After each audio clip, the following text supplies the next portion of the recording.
Hit it. It's spinning. It's spinning. You are watching a master at work.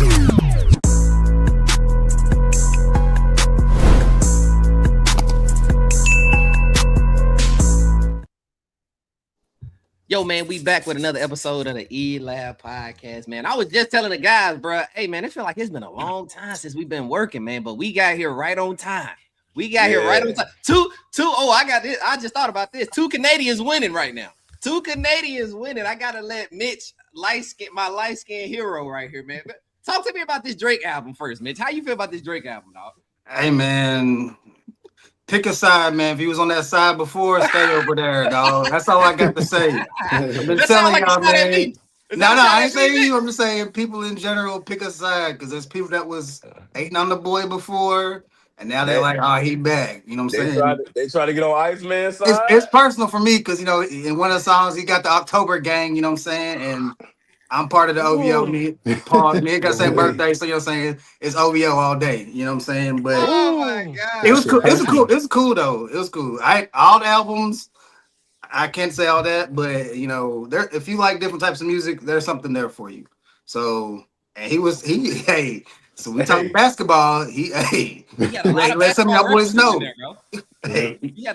He shot at Bron. He shot at Bron. Yeah. Oh, Iceman ended the clip, man. He ended the whole clip. He shot it. Ted, did you listen to it? Ted, did you listen to the album? Yeah, I hit Mitch up right after I listened to it because, you know, when the new album come out, I do the due diligence and try to listen to it in the car because I feel like I get the best speakers. You know what I'm saying? And I'm like, okay, cool. And I was listening to it, and at first it kind of threw me off a little bit. But I hit Mitch up like, y'all don't like how they keep switching the shit up, and then I had to keep like playing it, and I said, okay, you know, replay value was there. So I was like, oh, this album is kind of fire, low key. When I was listening to like how he was talking, what he was talking about, I said, oh yeah, he got a full clip for everybody.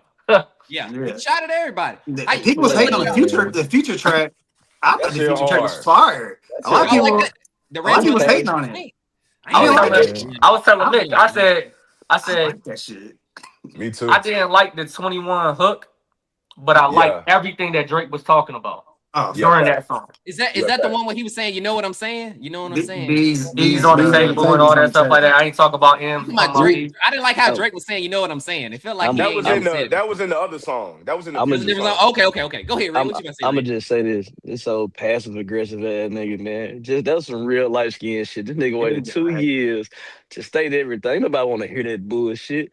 What? It's cool, man. Y'all niggas kill me, man. He waited 2 years to make music. That's what it's supposed to be like. Nah, he waited 2 years to address all the shit that he wanted to address. He should have came back when he wanted to come back. When he should have came back, I ain't hearing that shit. First of all, Ray, that's not true. That's not true. During the battle, he shot at all of them. He just came back around again. He circled the block. He shot at everybody doing the battle, then got his head chopped off, and then he came back 2 years later. On Resurrection, baby. Resurrection. Red. The beef over with. Red, you by yourself on this one, man. I don't give a fuck. I'm always by myself. I don't think you. Red, you ain't by yourself. He's not by yourself. Yeah, that's like me springing on one of y'all in middle school and y'all come meet me when I'm grown. I don't even care about that goddamn beef no more. Y'all niggas kill me, man. Hey, EJ knows me. Hey, EJ, you know me. I'll let none of that shit go. And I know, Mr. Whole Grudge. Hey, that's why it's personal for me. It's personal. Hey, we don't let none of that shit go. Hey, hold on. He be going. He's been arguing it with 3 weeks about this damn double team shit. Hold on, EJ. And then lately, didn't this nigga? Didn't he sue the people? Yeah. Not Kendrick, but he sued the people. The label. UMG. So you sued UMG. You went out your way to get shit ceased and desist and all this extra shit. And then you gonna come back and talk about these people. That shit is so passive progressive. It is so lame. No, I'm not mad at that point. You did say they was picking on you. He kind of made it seem like they was picking on him, Mitch. Okay. This is some very white man fighting, guys. This is one of those. Let me go get an order of protection, then I'm gonna come poke the bear so he can't slap the shit out of me. That's what happened. Oh man, that boy J. Cole stepped out the race. He said, "You know what? Hey, look, man. We shot at J. Cole. Can we be honest? We don't care as long as the music good, man. The music was good. The music was good. I mean, look. He did a lot of the stuff Red talking about, but the music was fire. This is the best album he done came out with, solo project, this the best album he came out with in the last. I mean, since nothing was the same. If you ask me, solo. Really? I mean, it's not on that level. It's not on the level of nothing was the same. Doing some talking now. But I'm saying from quality, this the best solo project he had in like 10 years.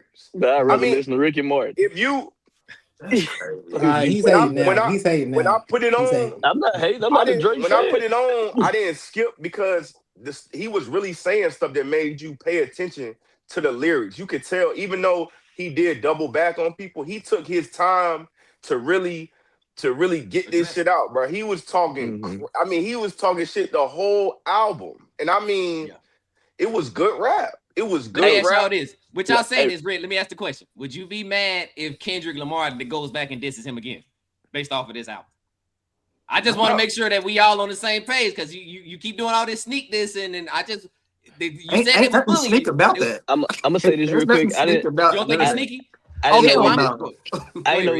know we did album talk, so just because he from the city, he dropped last week, a week or two ago. He was number one. Isaiah Rashad had a number one album. So. Isaiah Rashad had one. That's a fact. Yeah, I didn't know we was. I'd rather listen to that. You ready to listen? Let me ask y'all this. One more question.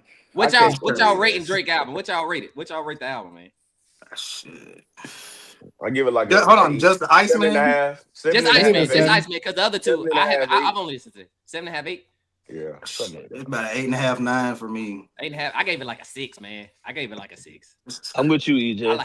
I wrote down the songs that I like. I like Make Them Cry. I like Make Them Pay, and I like Firm Friends. Some of the other ones I don't know. Shebang is hard though. The Quavo. Whisper My Name. Is it called Whisper My Name? Whisper My Name is on there. Yeah. Fire. I gotta go back and listen. I will say I only listened to the shits one time. Bang hard. Look, if you listen to all 3 albums, you're a different kind of Drake lover. Yeah, I didn't listen to it. I don't know how you had the time. Oh, okay. I ain't listened to this stuff. No, I'm not getting. Hey. I don't want to hear none with Sexy Red on it. So I'm she's kind of a bop, but she's trash. Hey, Sexy Red Gorilla with Chris Brown, I like though. Yeah, I hate that song. And that Chris Brown album, was mid. Mm-hmm. We ain't got to talk about it. You got to start. We was almost out of there, Dirk. Almost out. Go ahead. You rated Drake what again? Huh? Right. You rated what did Drake? 7.5? 7.5, 8. Okay. Yeah, but Chris Brown was mid. See, that's R&B guy right there, man. It ain't got nothing to do with R&B. It's just we talking. Y'all said all this musicality shit and this, and then we go to the Chris Brown album. They got the same shit on the same type of. Funny. It's not the same. Red. I wanted to go look. You know you're a Drake fan, bitch. I'm a Chris Brown fan too. Chris Brown got every artist on his album. It's like all of them. It's like all of them. I put this in the title. I put Drake. I said Drake album drop. Y'all gonna get to see how light skinned our panel really is. So y'all did it perfectly. We did it perfectly. I ain't that light skinned. Shoot at them niggas. Shoot at them niggas. I ain't never been that light skinned. Shoot at them. It's crazy. It ain't the typical. This thing. I understand you saying it's the same thing. This is like personal, like getting the mind of Drake, what the shit he's been going through. That's why I liked it. Normally he's talking about fucking these hoes. Yes. Like now, granted, he has some of that sprinkled in there, but it ain't the usual Drake album. It's and I like the shots, man. It was introspective. That's the word, introspective. He should have stuck to what he knows. But I want to hear that soft ass shit. And with you didn't like. Oh man, let's get past. You didn't like. Y'all didn't like the West Coast beat. No. Y'all didn't like that shit. I ain't like the West Coast. No, that shit was weak. That shit was hard. That shit hard. That shit was mid. That shit was mid as fuck. What? Was it too hard? That too hard for the radio? Too hard for the radio? Yeah, bro. I'm gonna go back and listen, man. Hold on. This is what I be saying about that Drake shit, man. Niggas be prisoners of the moment, man. That should be. That go back and listen. Hey, before we go, Red, who's your number 1, number 2 listen to when you turn on music, rap wise? Nigga, it better not be Isaiah Rashad. I ain't listening to rap. You can't say that though. Dirt, he had 2 number 1 albums in the last. Yeah, I know. Okay. Yeah, and he from the city. And he from the city. You support I don't like when. I don't like when. You're not a numbers guy. Don't do that. You're not a numbers guy. His albums be fire too. Yeah, I listen to music. Yeah, it's straight. Okay. I don't care about what he Yeah, do. I'm gonna let it go. Yeah, I'm gonna let it go. Y'all, cause y'all ain't gonna let it go. This crazy. This crazy. My I bad. don't My care bad. about what he do off the Come court, on, man. niggas. My bad. We'll have a music pod on Tuesday. We got to, because I forgot.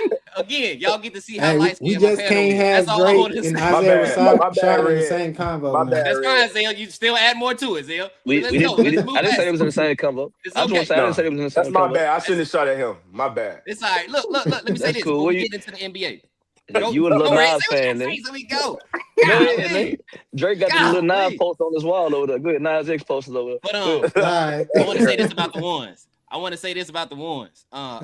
They had a TNC had a hoop summit. TNC had the summit yesterday, bro. It was lit.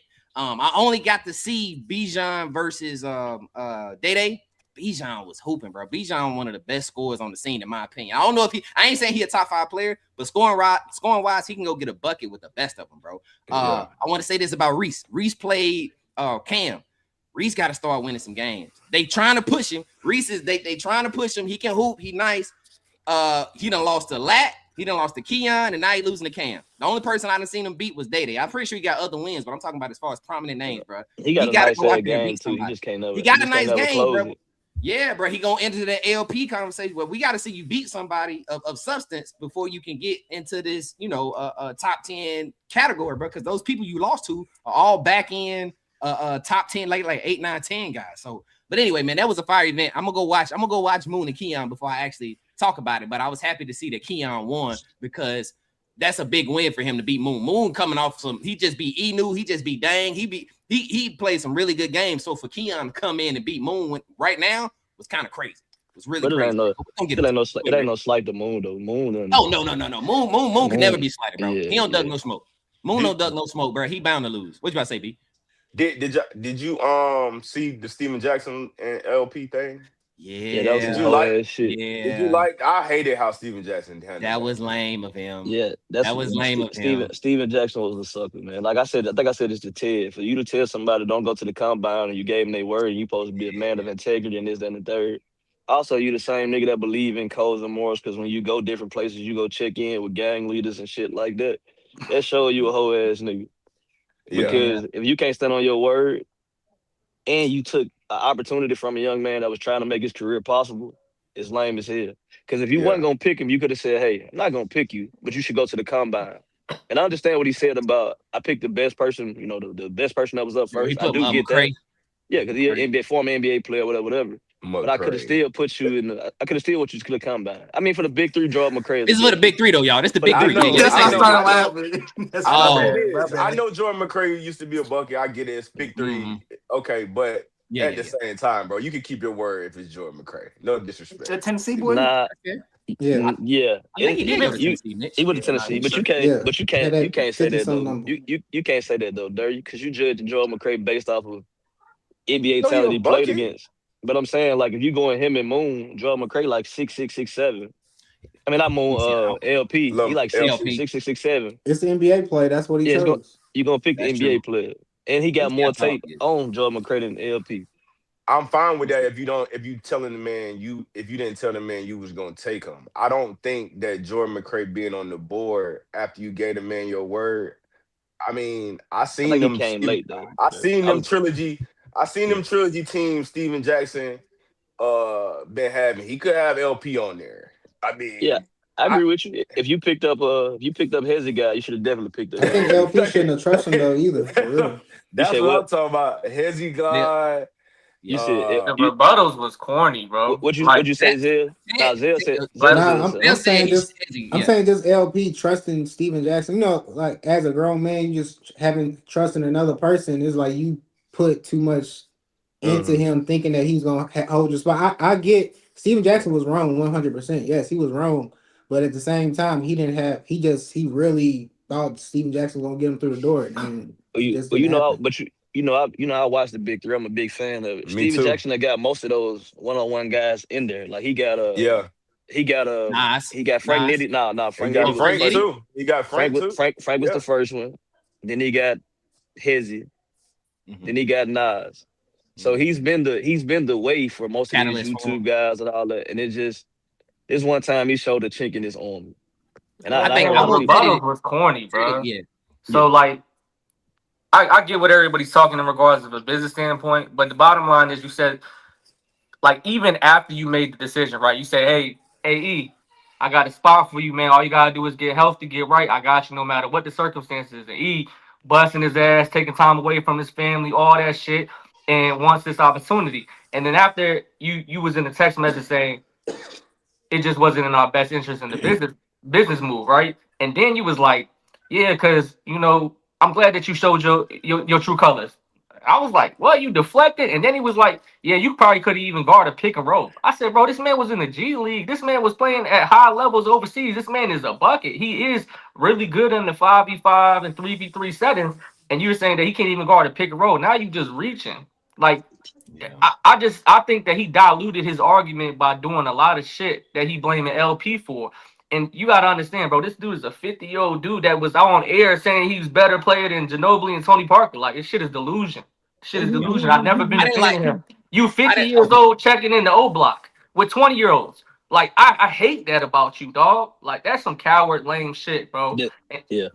Red, I didn't like his response, Red, when he said don't count your eggs before they hatch or something like that. He said that to him. I was like, that's not what this type of situation is. You told me I was gonna be on the team. Like, it wasn't like I was like, yeah, I think he's gonna hook me up. You said you got me. So I didn't like that part. This is a typical Steven Jackson moment, though, bro. Exactly, Anytime Steven Jackson is in the spotlight, he never takes accountability.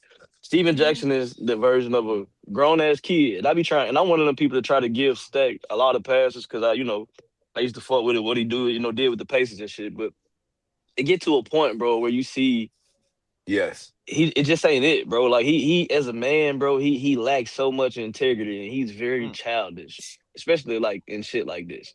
Because you like Ted said, LP was supposed to be on a lot of them cars this summer coming out.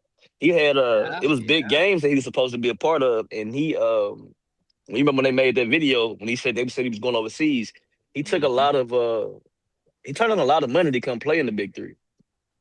That's facts. That's a valid point, Red. I ain't think about that because he can LP. No matter how you feel, he can definitely go overseas and play basketball. Yeah, so he can definitely go over there and get some money. So if you hinder him, he can definitely play in the Big Three too.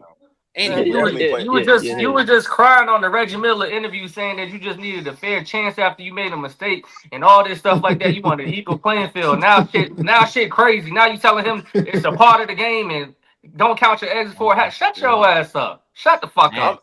I'm gonna be honest, bro. That's one of the reasons why I stopped listening to all the smoke. That used to be one of my favorite podcasts. And Steven Jackson always came off as bitter and hating on. I watch it when Matt Barnes be by himself on there. When Matt Barnes be by himself, and he just sounds a lot of the time like he's not educated in what he be talking about, bro. And I don't, it just came off as like kind of corny, a little lame. Like, we know, bro, you from the hood, you want to be a street guy, we get it, but we talking hoop. Like, you always trying to bring in tough guy stuff. And like they said, you 50 years old, you still talking about gang shit and all this. Like, we want to hear what you got to say about hoop. You always hating on Ray Allen. You always hating on Austin Rivers. You always hating on Tony Parker. Like, we got it, bro. You don't respect their games, but you hating all the time is really just showing your true colors. And like they say, it just comes off as you don't really understand how the public sees you. Like, we get you was good, bro, and he was talented, but you're not in the same rooms with the guys you hating on all the time. And if you gave this, and I understand why Lamar trusted him, because Steven Jackson is one of the guys that built the Big Three. He was one of the first guys. He was the first killer in the Big Three before Joe Johnson and all that. Steven Jackson was the guy. So he went from being a legitimate pillar to building up as a player to being as a coach. He one of guys that's been there from the beginning. So if one of them guys, you think he got cachet to be like, all right, if he say he got me, I know he got me. Then you can't double down and say he can't guard a pick and roll, and you draft a heavy guard. He can't guard nobody. So what are we talking about? That's a valid what I'm saying? What are we talking about? LP and Lamar even in the same category. And LP play defense. He do play. I don't know what they talking about. LP cooked his guy like, didn't he beat that nigga like 28-2? He guy. It was embarrassing. I mean, 30. Sorry, yeah. So just a guy not being accountable, bro. That's just hypocrisy, Dirt. That's all it is. It's hypocrisy, man. It's hypocrisy. And He ain't got no humility for business and stuff like that. It's just terrible, bro. I'm good. Yeah, we can Hey, move Let's on. do this. Oh, go hey, ahead, hold Rick. on. And then my last thing. I hate when a nigga in position try to shit on the little man. Because like you said, like Ted said, it's all about humility and being humble. Yep. My mom always told me, watch how you treat people, because one day you might be their footstool. Yeah. So, you can be here today and be torn out tomorrow. And you had an opportunity to help a young man that needed help, and you chose to turn your back and make fun of it because you one of them lame niggas with money. Mm. I always say this: money can't unlame a nigga, man. Yeah, Mhm. That's it. That's real. And that's what it is. 1,000%. That's a That's fact. real, Rick. Yeah, that's real, man. Hey, look, Just show let's do more this of then. it. So, do y'all want to go to the celebration, or y'all want to go? Which way? Celebration being SGA winning MVP. They just announced it. SGA just won the second MVP. So it's a good day in Canada. It's been a great week for A Canadians, good man. What day we in talking about? Canada. Hey, man. It's Good. been a No, I great mean, week. Hey, it's been a good month for Chattanooga products, man. Oh, yeah, Chattanooga product been a too. good, I man. forgot. Chattanooga products. Shout out man. to the city. Yeah. who's the Chattanooga product? SGA. Oh, SGA. Yeah, he went to high school in He went to Chattanooga. high school Yeah, in that's what he Chattanooga. learned all that shit y'all talking about. Yeah, he learned all that from Hey, no, this is Yeah. nasty. That is crazy. Oh, no, that's a fact. It could be a fact, but we ain't never heard That boy SJ say went nothing from about Canada Chet. to Chattanooga. He never heard SGA say nothing. He speak on Hamilton Heights all the time in his career. Yeah, Hampton He Heights. speak on Hamilton Heights all the time. They don't know where Hampton Heights is at though. Yeah, that's what it is. That's what it is. They don't know where They it's at. don't Yeah, know I where thought it's that, at, I but thought yeah. that, I They thought think that it's was in Hamilton in Canada. Canada or something. That's cool. Nah, Hamilton Heights in the city. Jordan That's Ross also played at Hamilton Heights too. Jordan Ross shout did out too. Chet, And, man. Alexander The Walker Kim? was on his team there. Yeah, Yeah, all On of his them. team. and my boy, the one, big guy, Jatobo, Jason Jason? Jatobo. Jatobo, yeah. Jason Jatobo. They Jitterbug. was all on the Okay. same team. J-Bo? Yeah, they don't be watching the interviews. All these Okay. people we got from Hampton Heights. They all came from It's all Hamilton the city. Heights. Yeah. But look, I want to ask y'all this. Do y'all think that what he said? What you say? That's crazy. They're from Atlanta, so I get it. They got a Shout lot out of Chet. basketball prestige in the A. I ain't No, mad. And that should be weak in some of them sections. We ain't gonna just let Dirk get off like That's that. fair. We know that I'm from shit. So that should Augusta. be I'm from yeah. Augusta. I'm from Yeah, y'all That's Augusta, true too. man. He from Augusta. Yeah, I got a few. He from Augusta. We You got gotta Yeah, say shout that out- too with Georgia. we got one of them dudes from Augusta, PJ. He came down there. He was a Yeah. Chattanooga product, Yeah. led the nation in scoring. Yeah, we got it. From Augusta. He's not a Chattanooga He's from product. Augusta. He's from Augusta. Where didn't learn. you go to college at? Where you go to Yeah. college at? Yeah, where you go to Hey man, college shout at? out Chattanooga in Canada, man. Shout out Chattanooga in do Canada. y'all feel that it was anybody got snubbed? Because I saw some early MVP voting. I don't know how accurate it was. This was like in April 27th. SGA got 28 of the votes. Wemby got 1, and then Joker got 7. Does that sound about right to y'all? Wemby got the Kevin O'Connor guy. Kevin O'Connor, I think, is the only guy. Fuck Did they already like He his just top five? some random dude, and he made what's his name? Kev, I like Kev. Zell said something. What you say, No, Zell? I'm just saying like who's like the top 5 finalists and stuff like that. I didn't see 3. I they know just that had was 3? 3 though. It was SGA, Joker. Let me see. I pull it up for you though. It was SGA, Joker, and then Wemby was the top 3. Let me see NBA MVP vote. And I see. Yeah, I don't know they if should've- Cade- I was hoping Luka got some votes for real since they kind of like Luka was 4. Luka was Threw him 4, out. and Jalen Brown was 5. okay. But they didn't get no votes based off of this chart. They got no. Only person that got a vote was Luka. Luka got a 3rd place vote. Luka got 2 3rd place votes. He should have been 3rd place. Sure. Hey man, it went how it's supposed to go, dog. Yeah, Yeah. SGA Respect. probably the best score we done seen in the last, somebody A years long right time, now. bro. In a long Yeah. time. That's a yeah. fact. That's a He fact. get- But he- see, look, And I Go think ahead. he's been the most consistent throughout the season. I think consistently all season. Even Joker had a couple up and downs. He was hurt a little Spots. bit, but Wemby hurt a little bit, spotty. Sometimes SGA is consistent. You know what you get every time. He leading that team, bro. And it's him and whoever else on the team. I mean, Chet is a valuable part, but we know SGA is driving the Thunder. Yeah. And long as if he's there, then they fine.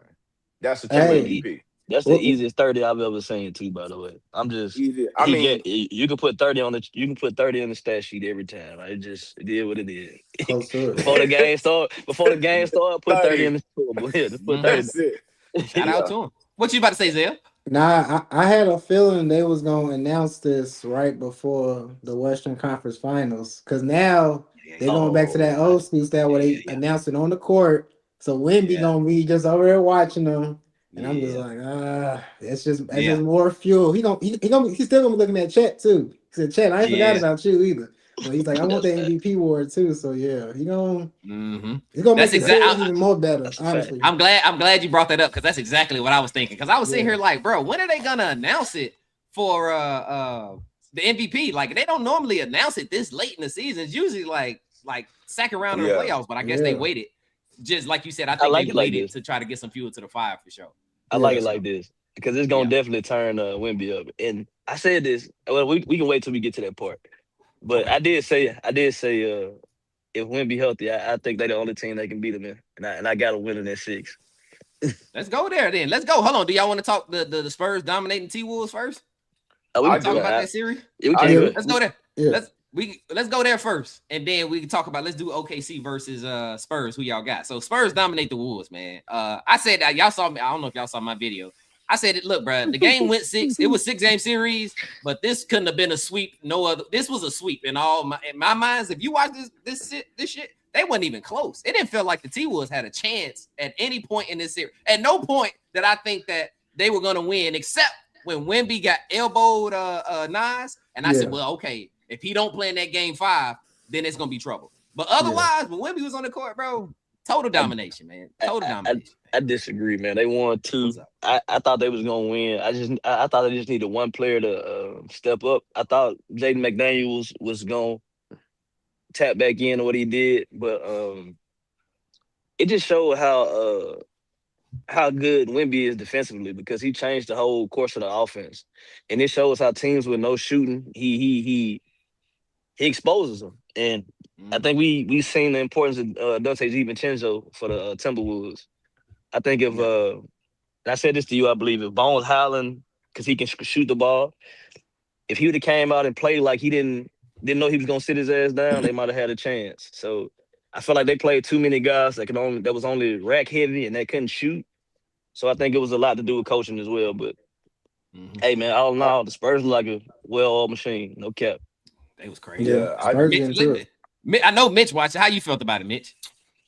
Basically what Red said, it's sad because I know we got some ties to him, but Jew boy, hey, he Oh, I'm turned back about. to the same New York Knicks. I don't know if we want to talk about it, who won that trade, but it looks like the Knicks 100% won that trade.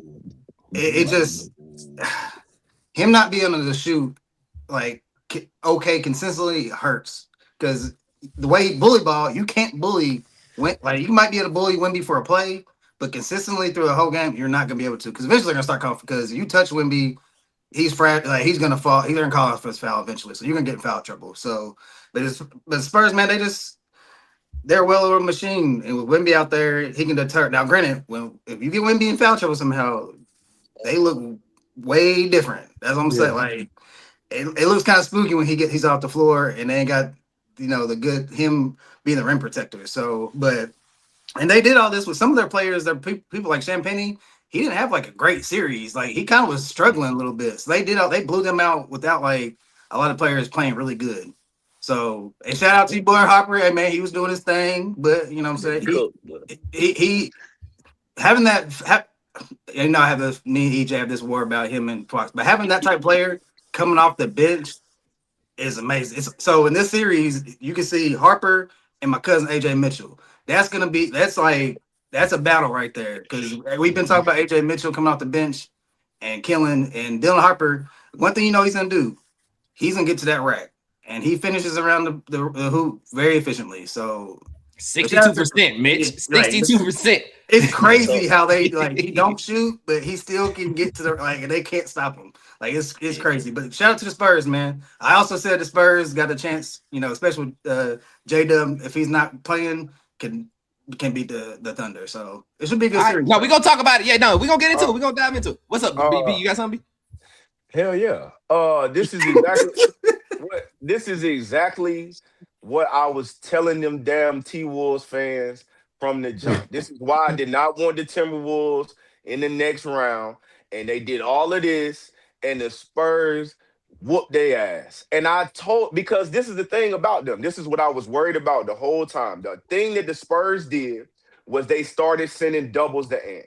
They got the ball out of Ant hands, and there was nobody to answer the call because they don't have like Red said and Mitch, Jew or McDaniels, they did not. I mean, they didn't show up. Jew was awful all series. Yeah. And if Jew not gonna show up, then this team can't score the ball good enough to stay with the Spurs. I'm watching the Spurs. They got Fox scoring, Castle scoring, Vassell scoring, Harper scoring. You can't, and I ain't even say Wemby. Like, Not at all. You right. You right. you know what I'm saying? So, and then you go on the other end, they get the ball out of Ant's hands quick. And a lot of times Ant was dribbling too much, and you heard the commentator saying you got to get off the ball a little bit faster. But it didn't matter anyway, because who the hell was he passing it to? I was thinking they got to a certain point where it was, hey man, we hope Terrence Shannon could take us to the promised land. Like, they dead. This what you want me to see? To see who can go to the conference finals? Terrence Shannon driving the ball downhill every play. I said in the chat, he never decides to kick it out. So he just drive down there, either miss the layup or get blocked, or he make it and he do it again. And I said, what is this? Jew just out there. He can't make a shot. Everything he shoot look like it's off. So, well, that left hand, this is what I was talking about, bro. Like, it wasn't a shot. I understand that T-Wolves got some dogs, but offensively, bro, the Spurs had 100 points in the third quarter. They cannot 100%. keep up. They can't keep up with if Ant is the only guy that can get a bucket. I'm looking at Ayo. I mean, Ayo. Hello. Ayo. Where you at? Ayo. Nas Reed. And Rudy Gobert. Hey, man, listen. Yeah, Great series last series. Man. This series, not so much, my boy. He can't do nothing. He get the ball, they drive, everybody collapse, they dump it off to Rudy. He's so slow getting up, they still block the shot. Or he missed the layup. So, hey, man, good. We should have just simulated this. Rudy's too tall, man. Hey, Rudy's too tall as hell. He not jumping. Like I'm seeing point guards getting rebounds over him because he's not. It's like there's no effort out there, bro. It's like I don't know. It's like I don't know if you were just secretly rooting for Wemby to go ahead and get this because when the game was over, you were man. He was all happy and stuff. I'm like, bro, there is no way you should have like under 5 rebounds ever. There's no way you are. Bro, there's no way unless he slows there. It's like, bro, come on now. You gotta be better than that. Hey, I'm gonna jump out the window and say offensively, he the worst big man ever. I'm just jump out the window and say it. That's not jumping out the window. That's true. The first thought I had was Sean Bradley, but I feel like Sean Bradley was a little bit. Yeah. Ted, you got something on this on the Spurs Timberwolves? Jaden McDaniels knew better not to name drop any of them boys on the Spurs for not getting bumped. Okay? I know that's your boy Red, but he know that shit was like Candyman. You call his name, he gonna appear. And he gonna get bumpy with you the entire series. But I do give Jaden McDaniels a lot of props in regards to player development. And I know people said this on the internet, and I wasn't really trying to fall for it, but as far as similarities, resumes totally different. So don't take this as a shot. But they said that Jaden McDaniels during the last 2 series, and really since he's been in the NBA, he's turned into like a Swiss Army knife. He's like a Scottie Pippen type of player. I get it, when you hear it, you're like, oh, hell no. But in just regards to the utility, the heart, the effort, I mean, you know what I'm saying? He's developing into a good player. But also, AntMan needs some help, bro. Like, I'm telling you, Julius Randle needs to go to jail. This is armed robbery for $100 million. Like, remember I told y'all people need to do weekends? He needs to do weekends for the remainder of the offseason. Because you just stole $100 million from Minnesota and ain't do shit, bro. In the closeout game, you had 6 points. Bro, listen to me, bro. The postseason is why I'm so critical on most of these players when you mid-tier and above. Because you could do 2 things, bro. You could completely drop your stock and nobody have faith in you, or you can make yourself a super max player multiple years and then just kind of just go with the win. Disappear with your career. You ain't gotta win the championship, but you could develop yourself for another contract. Who the fuck gonna sign Julius Randle after this? But nigga bet that man. fuck. Hey, you bet Look, that fuck hold for on, your Red. soul. Red, let me I ask you ain't this seen question that here, come. Red. No, you good. I want to go to you now. Good. Now, fellas, I don't know if y'all saw AntMan start dapping motherfuckers up. 8 minutes left in the game. That's what I Red, wanted to Mhm. say. how Yeah. y'all feel? Or guys, yeah, whoever want to go. How y'all Well, feel about that, man? I usually protect the old heads, but at this point, I think the old heads need to shut the fuck up. Uh, because this has been going on for years. I've seen LeBron do it. I've seen Kyrie do it. I've even seen Jordan do it. I think I think in their heads, everybody got this Kobe mentality. When they feel it, they turn it on and turn it off. But it's just something people do, bro. The man lost by 30 fucking points. What the fuck was he gonna do? Like I Mm, mean, at this point, like you said, he just being humble, bro. Like, cause if he would have been an asshole and walked off like the Detroit Pistons did years ago, they'd have had everything in the book to say about him. So it's one of those situations you can't win or you can't lose because you can't win or lose. Because like if I go over here and be sportsmanlike, you're gonna say, I gave up on my team. But if I don't be sportsmanlike, you're gonna say I'm an asshole. So it's like and with his background and him being who he is and you know how he is, they're gonna find something to say regardless. I didn't like it. I really didn't like what they said. Good. okay. What's up, Ted? Go ahead, Ted. Bro, all everybody has to do is watch the game. Exactly what Red is saying. He got all the starters got pulled. Chris Finch pulled all of them, and you were down by 30. You are not gonna go back into the game. So he knew that the game was over. So he went to go show love to the Spurs. What the fuck? What do you want him to do? What do you want him to do? He's not gonna go back in the game. He's down by 30, and he's showing homage to the people that he played against. You want people to have some respect for the sport, and then now they show it. Now y'all mad because of the timing? It's ridiculous, bro.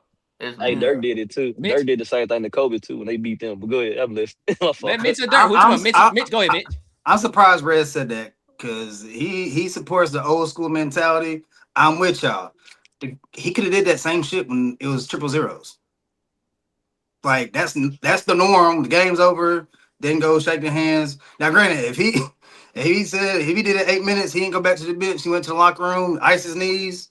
Cool, I guess. But optically, it looks crazy because the game's still going on. Yeah, he got subbed out, but it's like it just looks bad to me personally. I like go sit your ass on the bench, and then your Bro, game's over. Shake his hand. And the crazy thing is, y'all saying, and I love Ant. The y'all pick and choose when Ant's humble and when he's not. Like what are we doing? Because if he was winning, this humble shit is not there. Because when he wins a game, he's like, yeah, it's what we do. Yeah, man, I want Kyrie. I want all this shit. But then we lose, quiet as a mouse. So so So is so is him being humble. Is him being because when we say humble, we just saying he ain't a complete asshole. Like we ain't never seen him be a sore loser. Like usually if he lose, he do show props. That's what we saying. yeah, Uh, you said the Detroit Pistons. That was after the game happened and they didn't shake their hand. no, they That's left with two totally different things. they left with a minute and something to go. LeBron James also depped up a whole team with 2 minutes and 31 seconds to go. Kyrie also depped up a team with I think it was 2 minutes and 22 seconds to go in the game. So it's both games were inevitable, and we've had our great players do it. Why do we want to be like you said? Why pick and choose? If we gonna let some people do it, let everybody do it. I think that's different though, for real. I think 8 minutes left is What's the different. difference? Why? What's the Well, difference? tell him. Say why. Say why. Nah, I'm just saying. I feel like we talking about like 2 minutes, 3 minutes, 1 minute. Mhm. It's like that's basically the end of the game. Like you talking about 8 minutes. 8 minutes is closer to 12 minutes than it is to zero. So it's like when you do that during the timeout, that you Mhm. basically don't even sit on the bench. You go sit next to Dante DiVincenzo, put your hoodie on, got a towel. It looks like you don't want to be a part of the team. It looks like, all right, well, y'all did what y'all did. Boom, boom, boom, and it's like you just done. You know what I'm saying? Like I know it ain't. It probably isn't that. It is like a different mindset and stuff like that. But I'm saying the way it looks when you react to losses and stuff like that, it's looking like, is this really the guy? Because we thought he was the face of the NBA, and then it's like he Yeah, lost, and it's like he's losing, and it's just like, all right, so Zell, you know what I'm Zell. saying? I And he think said this he is don't why need he no don't want help. to be the So face. Hold on, real quick. This is why he don't want to be the face of the league. This is my last thing on it. Y'all do realize not everybody shake hands at the end of the game in NBA games, right? Like it's not a requirement for y'all to go. It's not a requirement they go shake hands at the end of the game. So when you see somebody, shaking hands, that's them being respectful in the NBA game. Because a lot of those games, they just go to the locker room. But who are the cameras on? Not the closeout game, Red. Who are the cameras on too? Usually in the closeout games. Nah, Mitch, if game one, game two, they go their separate ways. Last game, hold on, I'm with you. But if you're Anthony Edwards, the camera is gonna be on you. If you're LeBron, the camera's gonna be on you. You might not rock with this player, but you're gonna shake the coach. You're gonna shake somebody's hand. So I shook everybody's hand. No, I'm saying you're saying at the end of the game, you have. But I'm saying I shook everybody's hand because I'm a starter, and like Ted said, I'm not playing no more. We're down 30. So if I'm already sitting at the end of the bench, I'm going to the fucking tunnel. So I got this shit. I get what y'all saying, but it's like we're not required to shake hands, and especially if we lose in their home or wherever we lose in their home, 9 out of 10 the fans gonna come on the court. Yeah, Red, I say this, Red. I disagree with you that you saying it's not a rule that we shake hands. I think it's an unwritten rule. I think it's something that we teach our kids. I think it's something that we do from little league all the way up. You shake hands at the end of the game. But not in the NBA. I'm telling you this. In the NBA, it's not a requirement. I think it's an unwritten rule.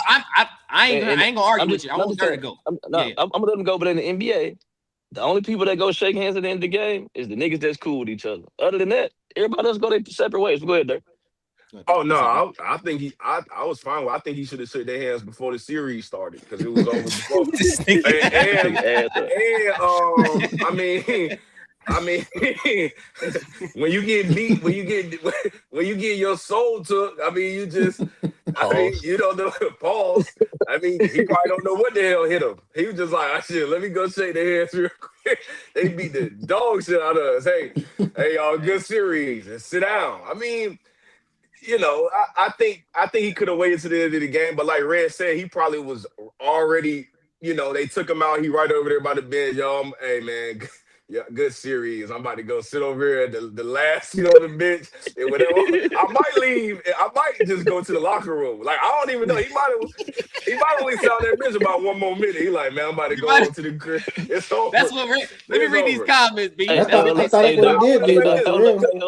on. Hey, there, you know you been hooping all day, and them knees and shit get hurt. You be like, man, I'm gonna sit down if I gotta get back up. I ain't getting back up. Everybody, men said it looked bad. You know what looked worse? They damn play on the floor. So you know what? That's right. Hey man, good game, man. Y'all boys way better than us. We can all let me read this. It's Loren in the comments said, Ant always humble, man. I can't believe folks mad at him for showing love. That's fair. Adam Hurley said, did you guys see those UFC fights last night? Nate Diaz said, suck my Stockton D, then proceeded to get his ass kicked. My boy Mitch watched that. He said he got the y'all watched it. We watched it. Some of the guys watched it, Adam. Adam also said he got Spurs versus Pistons in the finals. And then Loren said, shit, what if he wanted to get his shower out the way and put his clothes on and chill? I've done that before a game. I'm telling you. Red said niggas be ready to get out there and get to them buns. That's a fact. Let me say this. Can I say one thing on the matter, fellas? I got one thing. Yes. Shout out to my boy Yaz, Tara Hubbard on Facebook. He called me yesterday and he made such a valid point. And this is all him. This ain't none of me. He said, this is what happened when Kevin Durant is your OG. This is what happened when you got a bunch of Kevin Durant millions that just want to hoop.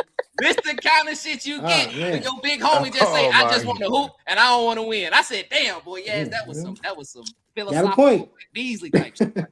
This is what happened when you got a bunch of motherfuckers who don't want the pressure. This is what happened when you get guys that don't want to be the face of the league. I liked it. I thought it was valid. What's the next topic? Both of y'all can shut y'all ass. Time out. Both of y'all can shut y'all ass.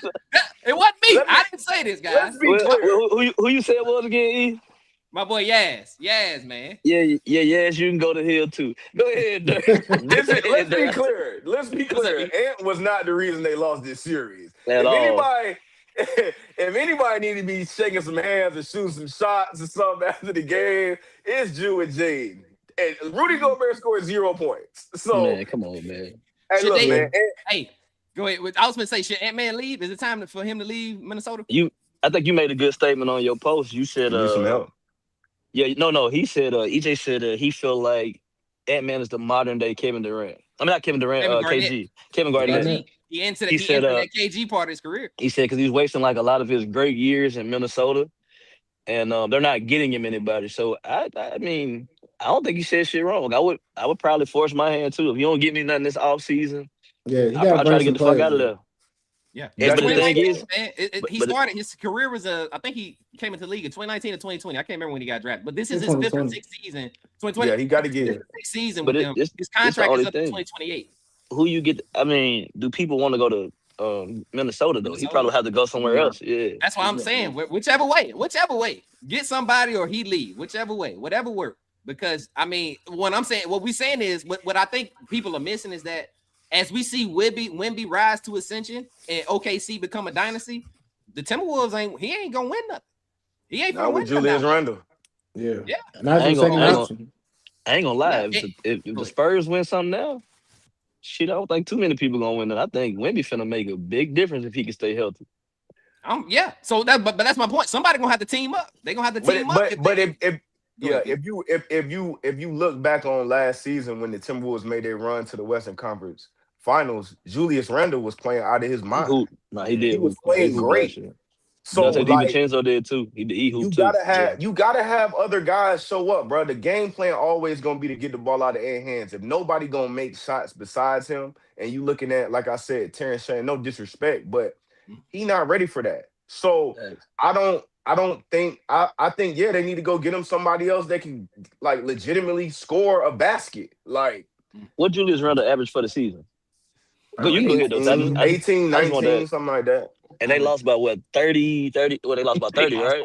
A bunch. 30. Yeah, 30, I think. 30 a bunch of times. He had 21 in the regular season. Go ahead, Ted. Okay, 21. The help that they brought AntMan is leaving. Ayo is an unrestricted free agent after his 5 years, right? So he's looking to get into the market.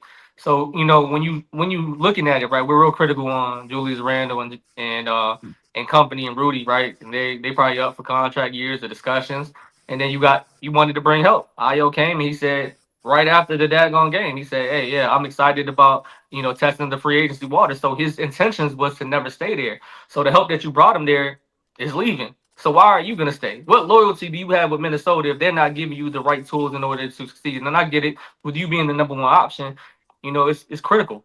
Win or lose, it's gonna be your fault no matter what is going on. But at the end of the day, do you want to be somebody that's remembered as a Devin Booker type of player? You're going to play 15 plus years. You're going to be a motherfucking bucket. You're going to get endless points. You're going to have your fun, have your way, and never win. If that's what you're okay with doing, then cool. Do that. But we got higher expectations with you because we think that you are an excellent player. We think that you're an elite player that could actually do a lot of good things to be able to have championship aspirations. Do what you need to do, bro. You gave your loyalty. That 6 years right there, that 7 years, that's the loyalty that you gave to them. Because before that, they was never going to do shit. And it didn't pan out, and it's okay to just wash your hands, move to a better situation, and go win. And be appreciated in a different way. I'm with you. That's fair. Hey, Rick, I want to ask Dirt something. Do you think it's the wait. Before let me read these comments for these people, man. Go ahead. From Ranye, I can't say his name. Ranye Gramante. He said Julius Randle and Rudy lost them that series. That front court cannot score at all. He also said a report came out the T-Wolves expected to make changes around the core of Ant, Jaden, and Nas. That means Rudy, Gobert, Randle, and everybody else are up for a trade. And then Rob Dove in the comments said he got Spurs in 5.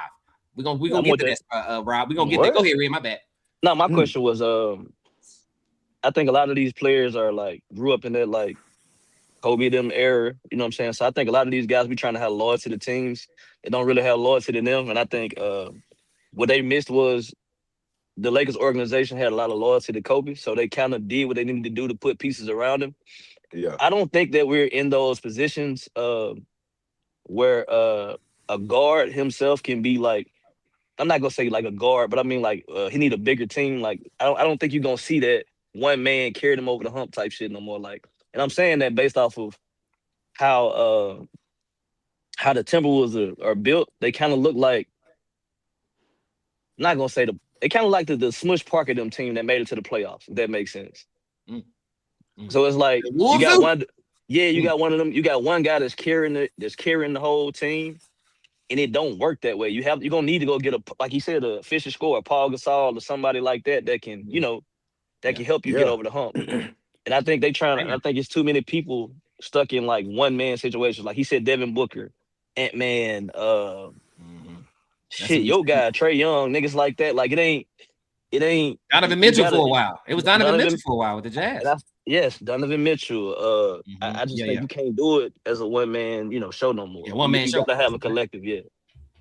Go ahead, Zay. Close us out so we can move on. Nah, I think sometimes like when you think about players like AntMan, Devin Booker, like they start to make it difficult to like play with other players when them contracts get to what they are. You know what I'm saying? Like when you start paying them 200, 300 million, it's like, well, all right, so we basically got to tear down the whole team to get you. Then it's like we got to try to it's almost like you got to make it a 2 to 3 year plan when you do that, because if you make it a 1 year plan, most of the time it's not going to work. And I feel like when AntMan made it so far, they thought they just needed one piece. And it was like, yeah, they did, but it's like you took the wrong piece. You shouldn't have took Karl-Anthony Towns away from the team thinking that Julius Randle was an equal replacement. He wasn't. You know what I'm saying? Like you should have went down, tried to maybe replace one of the role players, or maybe Rudy Gobert. You know what I'm saying? It was like other players you could have replaced. And I feel like when you do that, it's basically back to rookie year in a way for Ant, because it's like I need some help. Yeah, like, what we gonna do? Yeah, that's prime example of looking at stats and comparing and not looking at games. That was what that was. Yeah, that's a fact. That's a fact, man. So look, let's go here, man. So who y'all got, man? OKC versus the Spurs, man. OKC versus the Spurs. They set to play Monday. They play tomorrow. I think the game's at 7. It's either at 7 or 8:30, but the game start tomorrow. Who y'all got, man? Please, before we say that, hey, please, we got a lot of people here watching us right now live, fellas. Please like, comment, subscribe to the ELAB podcast on everything, man. We do this every Sunday at 10:30, man. We got a lot of people here watching us, bro. But yeah, man, who wants to start us off, man? Spurs versus OKC, man. Who y'all got, bro? I got OKC. I got OKC in 6. I got OKC in 6, and it's only because I think experience gonna play a big part in this, and I know that they got Wemby, and I think he an X factor for sure. But this is different. This where I think the experience finally gonna play a big part in who wins. I think both teams are equally matched. Like, and I think a lot of people looking at the regular season, how the Spurs kind of, they dominated them pretty much. I mean, they won, yeah. And I think we've seen that before, where the other team beats the team in the regular season, and then in the postseason, you're like, what's going on? I think that OKC, man, they one of them teams that I done seen now where I gotta see somebody beat them before I go against them. That's just how I feel about them. They elite, man. They are elite on every front, from top to bottom. 12 guys. So I mean, even I think without Jalen, I don't even know no more after seeing AJ Mitchell if they even need Jalen. I'm gonna be honest. I think in the comments, Ryan Brunson says that J-Dub is coming back. So I was gonna check that. Yeah, I'm gonna check that. But go ahead, finish what you're saying. Be my bad. No, I was just saying I think experience the only thing that's gonna really solidify this. But I wouldn't be mad at the Spurs either. I think it's a toss up, but I got OKC, especially they got home court. They got them playing, y'all. They got them playing. I got the Spurs. I got the Spurs. And I got them because, like Dirk said, they're a mirror reflection of each other. I got the Spurs because they have 3 guards who can actually guard SGA. And we've seen how Marcus Smart guarded them. Physicality, how he played on them. I think Vassell can do the same thing. He just has to stay out of foul trouble. But essentially, you got 20? You got a few fouls to give him. So yeah. At least 18, at least 18. At least 18 fouls, and I think we've seen how that Wemby matchup gonna go. He's sun Chet every time he see him. I just think with Wemby on the floor is just a difference maker for them, because OKC really is not a good shooting team either. So I think with Chet being in the middle, that'll change a lot. Unless they on fire, I got the Spurs winning. And I think that last series, lastly, I think a lot of people said they was gonna try to bully him and shit like that. I think I think he's finally caught up to the physicality. I don't think it bothers him anymore. I think he's figured out how to play, especially from watching the last two games. He's getting to his spots. He's doing what he needs to do, and I think I think they'll win out. 'Cause I think defensively he's gonna control the game. So I got the Spurs. Hey, Ted, I want you to go next. But Rob Dove in the comments said Wemby gonna drop 50 after seeing SGA get that MVP. Denzel said the same thing, Rob. But Ted, how you feel, man? What's up? I think it's pretty simple. You know, you look at the check marks. Star players, check. Team depth, check. Two-way ability for most of the roster, check. But here's the thing. This is where I think that this is the difference with the Spurs. The Spurs have players to guard OKC's best player. OKC doesn't have players to guard the Spurs' best player. And I think that that's going to be a problem. And I get it where you say, J-Dub has the ability. J-Dub's not the answer when it comes to this particular person. This is a unicorn. This is the X factor. This is the anomaly. The shit that I see Wemby do, and even like you were saying, it went 6, but it was a sweep. None of that shit felt competitive when I watched it. And I know that this is a whole different beast and it's a whole different topic. But I just don't think that specifically nobody can guard Wemby on OKC. And they're going to put a lot of them boys in foul trouble. And then they're not going to have the ability to have those rotation minutes when it counts. You know what I mean? Like, it's just going to be tough for OKC. But the easy answer is OKC SGA-led team is going to go back to the finals, back-to-back finals. I just think that it's going to be competitive. I think it's going to go 7. And I think it's going to be potentially one of the best series we've ever seen as long as everybody take care of business. That's how I feel. Who you got? Who'd you pick? Who'd you pick? I said Spurs and 7. Spurs and 7. Okay. My bad. I missed it.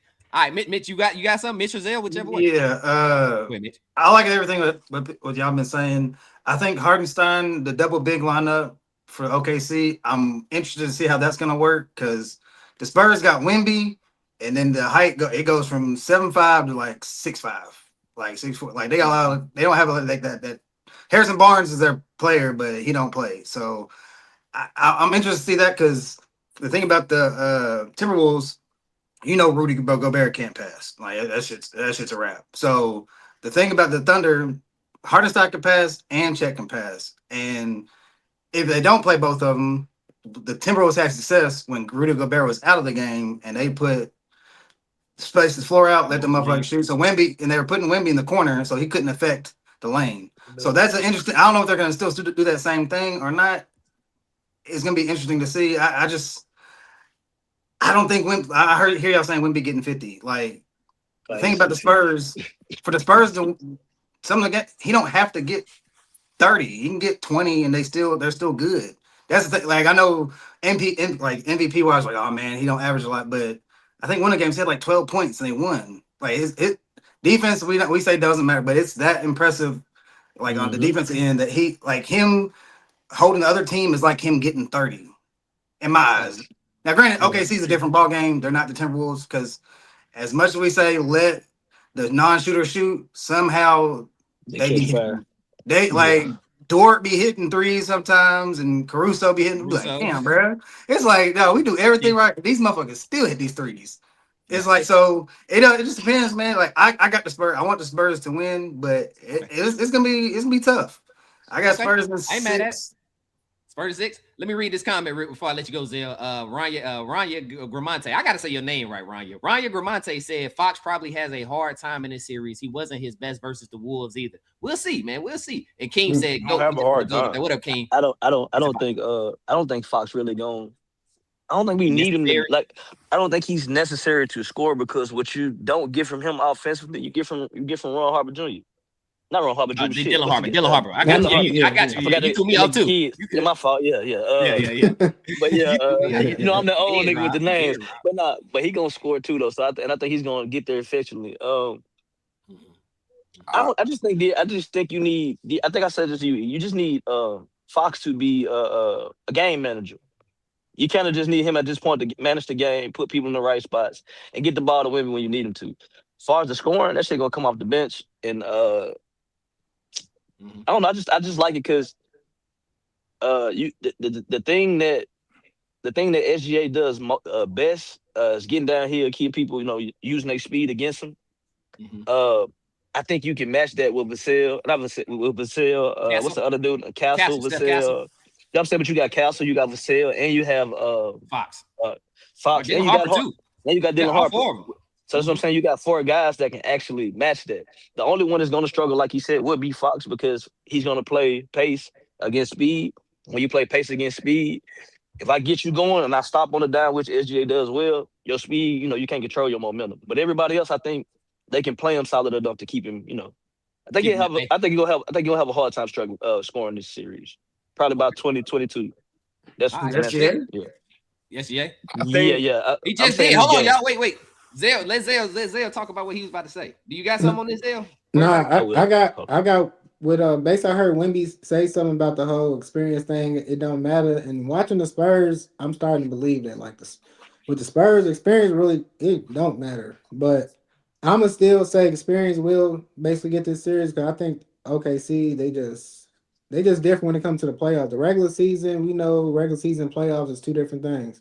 I feel like with them only playing 8 games, and as for the Spurs playing more games, I feel like that game 1, OKC's gonna have more energy to win that game. And I feel like as that game goes on, I just feel like from that game 1, it's gonna be hard for the Spurs to get back into the series. Just it's like gonna be kind of like they playing catch up in a way. But I feel like with OKC, they're just real good when it comes to the playoffs. Like I don't think. man, I don't think SGA is gonna have because he scored 18, I think, in the last series. Like He had a that's not couple. gonna happen this I mean, series. he was.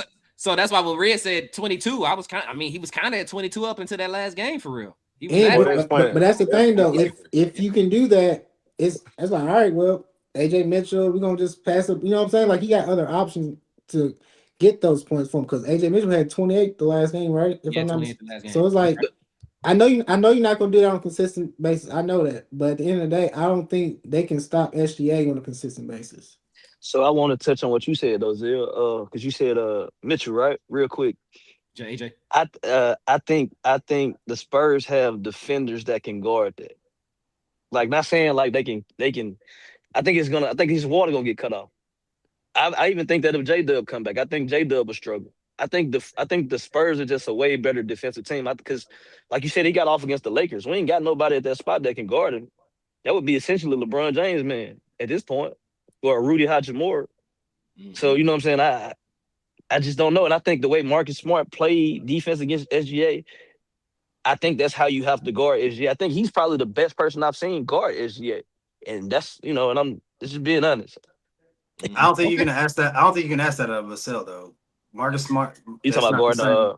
Now Castle, yeah, but the thing about that's Castle, Castle gets in foul trouble. I don't want him. I said it. He's on the Jaden McDaniels level of fouls. I said It's so funny, Red. Yeah, for I said exactly the same thing. He be fouling, bro. That's part of my thing. Why I think OKC probably gonna win. If Wemby and Castle get in foul trouble, or if Wemby or even if Wemby not in foul trouble, when Wemby not in the game, it get really scary.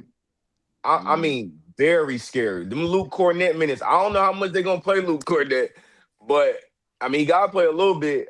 I mean, if they survive that, then I think they can win it if Castle stay out of foul trouble.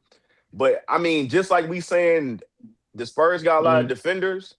OKC got just as many. Yeah, they do. So I think that it's gonna come down to, is Wemby gonna assert himself as legitimately the best guy in the series, or is it gonna be SGA? And I think, like y'all said, if SGA go into this series and he averaged 20, 21, then they in trouble.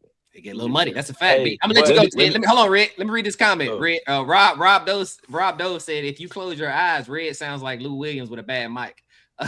We got jokes and we got a lot of people in here watching us. I fuck with Lou Williams too, so I ain't mad at that. We got a lot of people in here watching us, bro. That's cool, That's man. crazy. Like, comment, subscribe, please, y'all. We do this every Sunday at 10:30 a.m., bro. I gotta get something to get the old boys out of bed, man. And then Ronnie, I'm gonna get you. I got you, Ronnie. I see you said your name. He said we either gonna get a Wemby leading the Spurs to a finals or Shea back-to-back finals. These combos gonna get nasty. I can't wait. I can't wait for my breakdown, Ronnie. I'm waiting my turn though. Go ahead, Ted. I think I think hey, you can go Ted, but I just think Wemby gonna play more minutes than he ever played this series for real, because like you can, because you really just got to win this series. If you get to the East, that shit's sweet over there. But go ahead, Ted. I don't think it's sweet either. Listen, Man, I that got shit's man. sweet, Go ahead, Ted. Ted. Go ahead, Ted. What's up, Ted? I'm waiting. No, I'm saying though, just real quick though, I think that Wemby has Chet Hart, but SGA don't got Castle's heart. You know what I mean? And even he might do it. He might change my mind. But right now, I just think that Stephon Castle is playing elite basketball, two-way basketball, impactful basketball. But then when I look at close games, 5-minute quarters, right? 5 minutes left in the fourth quarter. If it's a tight game, inside 5 points or whatever the case may be, your two defensive anchors is going to be Wemby and Castle. But who are you going to be your two offensive anchors on a night-to-night basis for the Spurs, right? You got Wemby that you want to have the touches and be able to get the shots up. But if his shot not falling, or he's in foul trouble and he can't attack the paint like he should or could, who are you going to put the rock in? Because you said you want Fox to be a game manager. I want Fox to be a closer. They said that Fox is one of the most premier fourth quarter scorers historically. So I want you to prove it, because all we wanted you to do is have an extended postseason. Now you have the opportunity. You're playing in the Western Conference Finals. You're only in year 8. You can do what you need to do. Elevate your game and answer the call. That's all I'm asking you to do. Ray wants you to be a game manager. I want you to be a closer. I want you to help Wemby out. I want you to be the veteran player. So, quote unquote, on the Spurs. I hate to say it's nasty like that, because Harrison Barnes isn't going to be an option. But I just want you to be a closer. Yeah, man.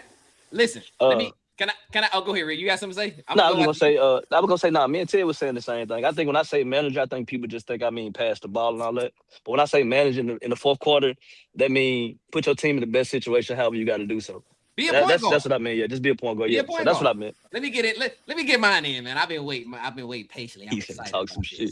I've been excited about my boy Rob in the comments. He said, "What if Wemby gonna come and drop 50 because SGA won MVP, right?" Nah. I just told y'all Canada is up. SGA just got MVP. He finna come in there glistening in that motherfucker. He might go for 40 this first game. He finna come in there listening to Iceman. He gonna play that. What's that? Make him pay. Let me make sure. We gonna play shout him out too. He can shout him out. He gonna come in off that. Make him pay with the MVP. He finna be. He gonna be looking like Jerry McCain and them TikTok boy. He might well go put on some body butters. Boy, it's gonna be real zesty out there for them boys. Listen, I want to say this. It's gonna be real freaky in there, boy. I'm trying to tell you. He went Diddy on Drink Champs. Listen, he went Diddy on Drink Champs. He ain't never partied before. Look, SGA dropping 3 points. Oh, Rob said SGA dropping 3 points like Drake dropped his 3 albums. No, he might drop 30. He might drop 30 after 3 albums, Mitch. But anyway, he known to do that. That one album. After one. Let me be for real. This is my thought though. I think my biggest thing for this, because I got the Thunder, and I got the Thunder in 5. Y'all hear me? I got the Thunder in 5, bro. I want the Thunder to run double big. I really didn't like how last year in the playoffs in the finals versus the Pacers, they went small to try to match what the Pacers were doing. I didn't like that. I think their advantage is having both Chet and Hartenstein on the floor, and I think it's gonna matter for them in this series, because at this point, we see that trying to make Wemby guard the 3-point line and getting him off the 3-point line. I mean, he's so long and tall, bro. He really just needs to take one step, and he can still contest at the rim. He can even contest at the 3-point line if need be. He doesn't have to cover a lot of distance because he's so tall. But my thing is, I think if you can keep him honest on the rebounding aspect, then that way maybe you can make him stop trying to block as many shots. So when I say the rebounding aspect, I'm saying if Chet Holmgren is out there taking a shot, let me rephrase that. If I have Chet Holmgren and Isaiah Hartenstein rebounding after a contested make, and those are easy baskets. Those are easy putbacks because, like y'all said, Harrison Barnes is their second big. I actually think Keldon Johnson is the guy that plays big. That's a fact. Keldon Johnson is their rebounder, so to speak. So yeah, they try to throw Carter Bryant in there too a little bit. They try to throw Carter, and Carter's been playing well. I want to shout out to him. He's been playing well. But I think the way you try to combat Wemby is making him second guess his defense, making him, or even just overshooting your shot. Like, just go ahead and shoot it long, because when Wemby comes out, I know I got Hartenstein and Chet down here to get this rebound over Keldon Johnson or Devin Vassell. So for me, it comes down to rebounding. Whoever wins the rebounding aspect of the game, I think wins this series. Now, secondly, going to the offensive side, right? We talk about my second key matchup. I think Mitch said this earlier. AJ Mitchell and Dylan Harper. I think it's going to be that is like my second thing. So I would never talk bad about Dylan Harper. but I do think he still makes those rookie mistakes, and I don't think AJ Mitchell does. And even though AJ Mitchell comes off the bench for them, he's their second primary scorer. I was telling Red this yesterday. He is not even, he's a sixth man, but he is their secondary scorer. When he's in the game, we play through AJ Mitchell. And I think that their relationship, or let me phrase that, their bump is what's going to be a key factor in who wins the series. I think I got AJ Mitchell winning because I think he's been put in better, let me phrase that. He's been in more tougher situations to where we need you to score. Dylan Harper has this kind of role where, hey man, I can score 4 points or I can score 20. Either way, I'm gonna look good. AJ Mitchell, hey bro, we need 20. We need 20 for you. And when J-Dub come back, J-Dub, you are not the second option. We're not playing through you. What's my man? I forgot he looked like the Minions dude. But we're not playing through J-Dub, bro. J-Dub is the third option. He's a defender. Now, the last thing I got is that I think that if Chet Holmgren, the one thing that can change all of this for me, because y'all was talking about they don't have anybody that can guard their best man. If Chet Holmgren can find his nuts and fucking be the guy that we all want him to be and guard Wemby one-on-one, because if we're being real, there's only one, maybe two people in the NBA, depending on how you feel, that really you can just put on Wemby and say, that's what's happening. Yeah. Chet is one of them. So if he can decide to say, hey, you know what, Wemby, I'm tired of all this shit you've been talking. I'm tired of hearing all this shit. I'm guarding you. You feel me? If he can do that, then I got him. But if Wemby come out there and he got that dog in him, which we know he does, and Chet don't decide to play, then the shit gonna look way different, man. But I think they need Chet to come out there and say, I'm guarding Wemby. Because I think, and then here's the other part. I think Mitch might have said this. I think Wemby gets into foul trouble a lot too. I think if Chet Holmgren could do a good job and maybe get Wemby in foul trouble, it could go a lot differently. I'm not, my bad, y'all. I don't want to ramble. But when we talk about defensive and who's guarding who, I think they're too evenly matched to say, like, you know, any given night. I wouldn't be surprised if the Thunder put Lou Dort on Wemby. I wouldn't be surprised. You said that to me too. You said that to me too. Not on no guard and shit. Like literally just to push him around. I wouldn't be. If you saying that, I mean, but I just think Wemby passed that bully ball shit, man. I think he done played enough to where, like, bro, I'm used to this shit. I think he passed the bully ball. I think he getting to it. Really passed getting hurt, and that's what I'm saying. I'm saying they get out there and muck it up. Damn, you gonna hurt that nigga? I'm just, bro. Lou Dort. Have y'all seen the way Lou Dort foul motherfuckers? You right. He was. Hey, I seen him foul a high school kid like that. So you ain't lying. Bro, so I'm just, like that part may be in his mind, not necessarily the physicality. Like, hey, bro, you know when some people ain't playing basketball, you like, hey, bro, you doing too much. Like, I don't move away from me, like that type of shit. But what you about that, B? What you about to say, B? It just gets spooky in OKC, bro, and they get on you quick, bro. And them fouls start piling up. Them referee, the whistles start going, and niggas be in there crying, like, man, I don't know what y'all want me to do.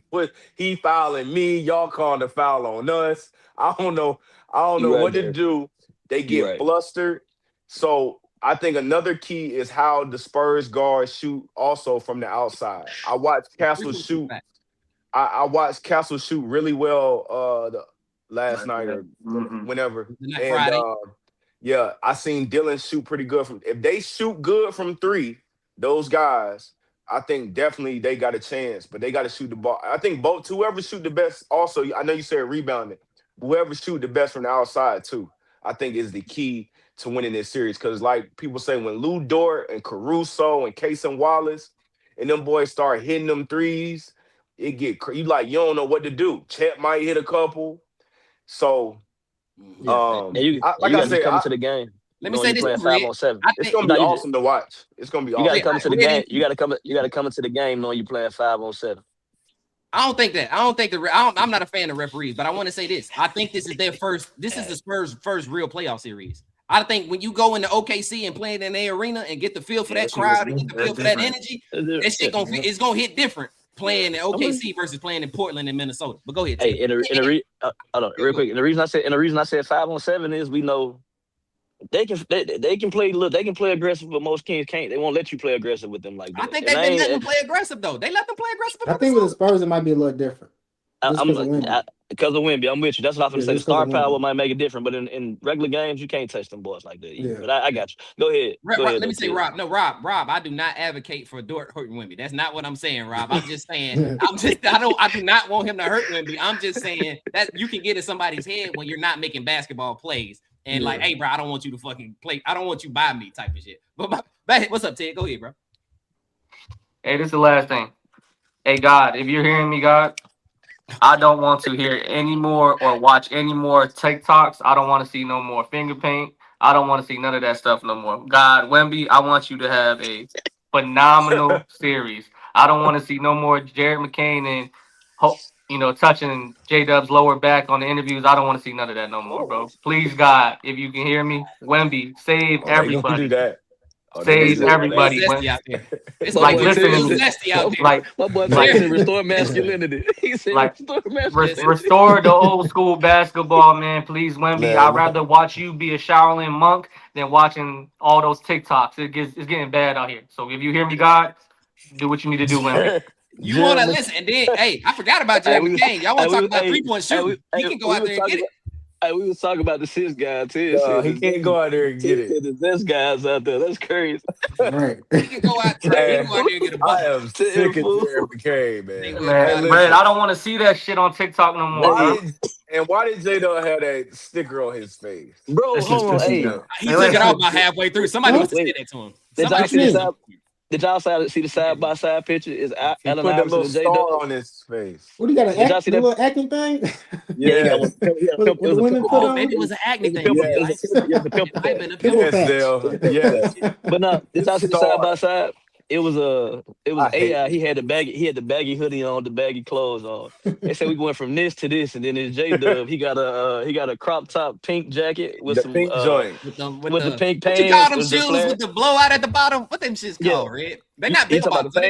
Not them bell bottoms, but he had the boots on. He had bell bottoms on. He looked in the way he was standing. He gave, however you do your wrist, he gave. Oh, Red, don't do that, Red. I'm gonna clip that, Red. Oh, God, I gotta put that on the clip. That's what I'm saying, bro. Can we just get him back in his uniform? Can we just get him back in his jersey, bro? Bring back suits, man. Bring back suits, man. Stop with the jersey dresses and shit. R.P. David Stern, man. Let me read some of these comments, y'all. Let me read some of these comments, man. Kamagachi said Jay Will gonna body up Wemby. I hope so. Rob Dove said Wemby is the best player in the world already. My boy Griff said Teddy hating. Rob Dove said Teddy shaking hands with Jaden Ivey is crazy. Then Marcus Beacon, he said, so a quick reminder, when KD won his MVP award in 2014, they played the Spurs in the Western Conference Finals, and the Spurs won that series in Game 6 at OKC.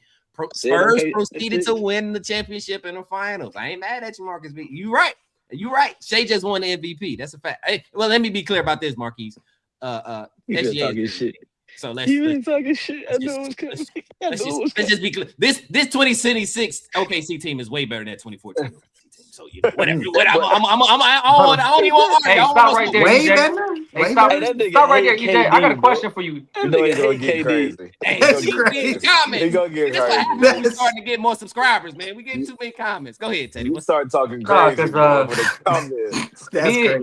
and EJ was having a conversation a couple of days ago, and I wanted to ask the panel. When we talk about best teams ever, right? And you know where guys the S tier, A, B, C, and D, and F, right? In regards to how you tier these teams. Right now, right before if the opportunity for them to go play for a championship, what tier do you got 2026 OKC all time in regards to best teams ever? A, B, C, D, E, F, or S tier above it all? This ain't fair for me and Dirt, though. I know, but listen, I didn't say the best team. I didn't say the best team ever. I'm saying what tier are they in?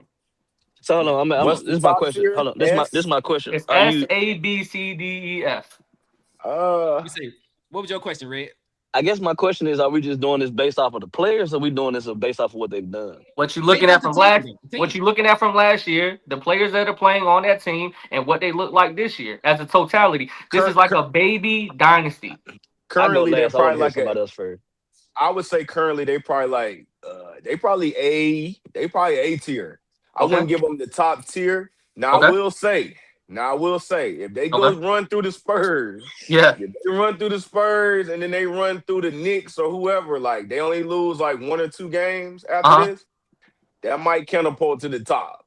S tier. Because if they So S beat the tier- dog shit out Yeah, the Spurs, that I mean, I feel like you gotta wait Now- until the finals is over. For Yeah, real. I know, but but I that's don't want to wait. Said in the comments, you can't. that S tier is like that old 2000 Lakers, like 15-1, that 96 Bulls or 90 Shit, you left Bulls. you Some left of the that- Spurs out. Huh? You got the Spurs. Yeah. You got the Spurs too. So Yeah.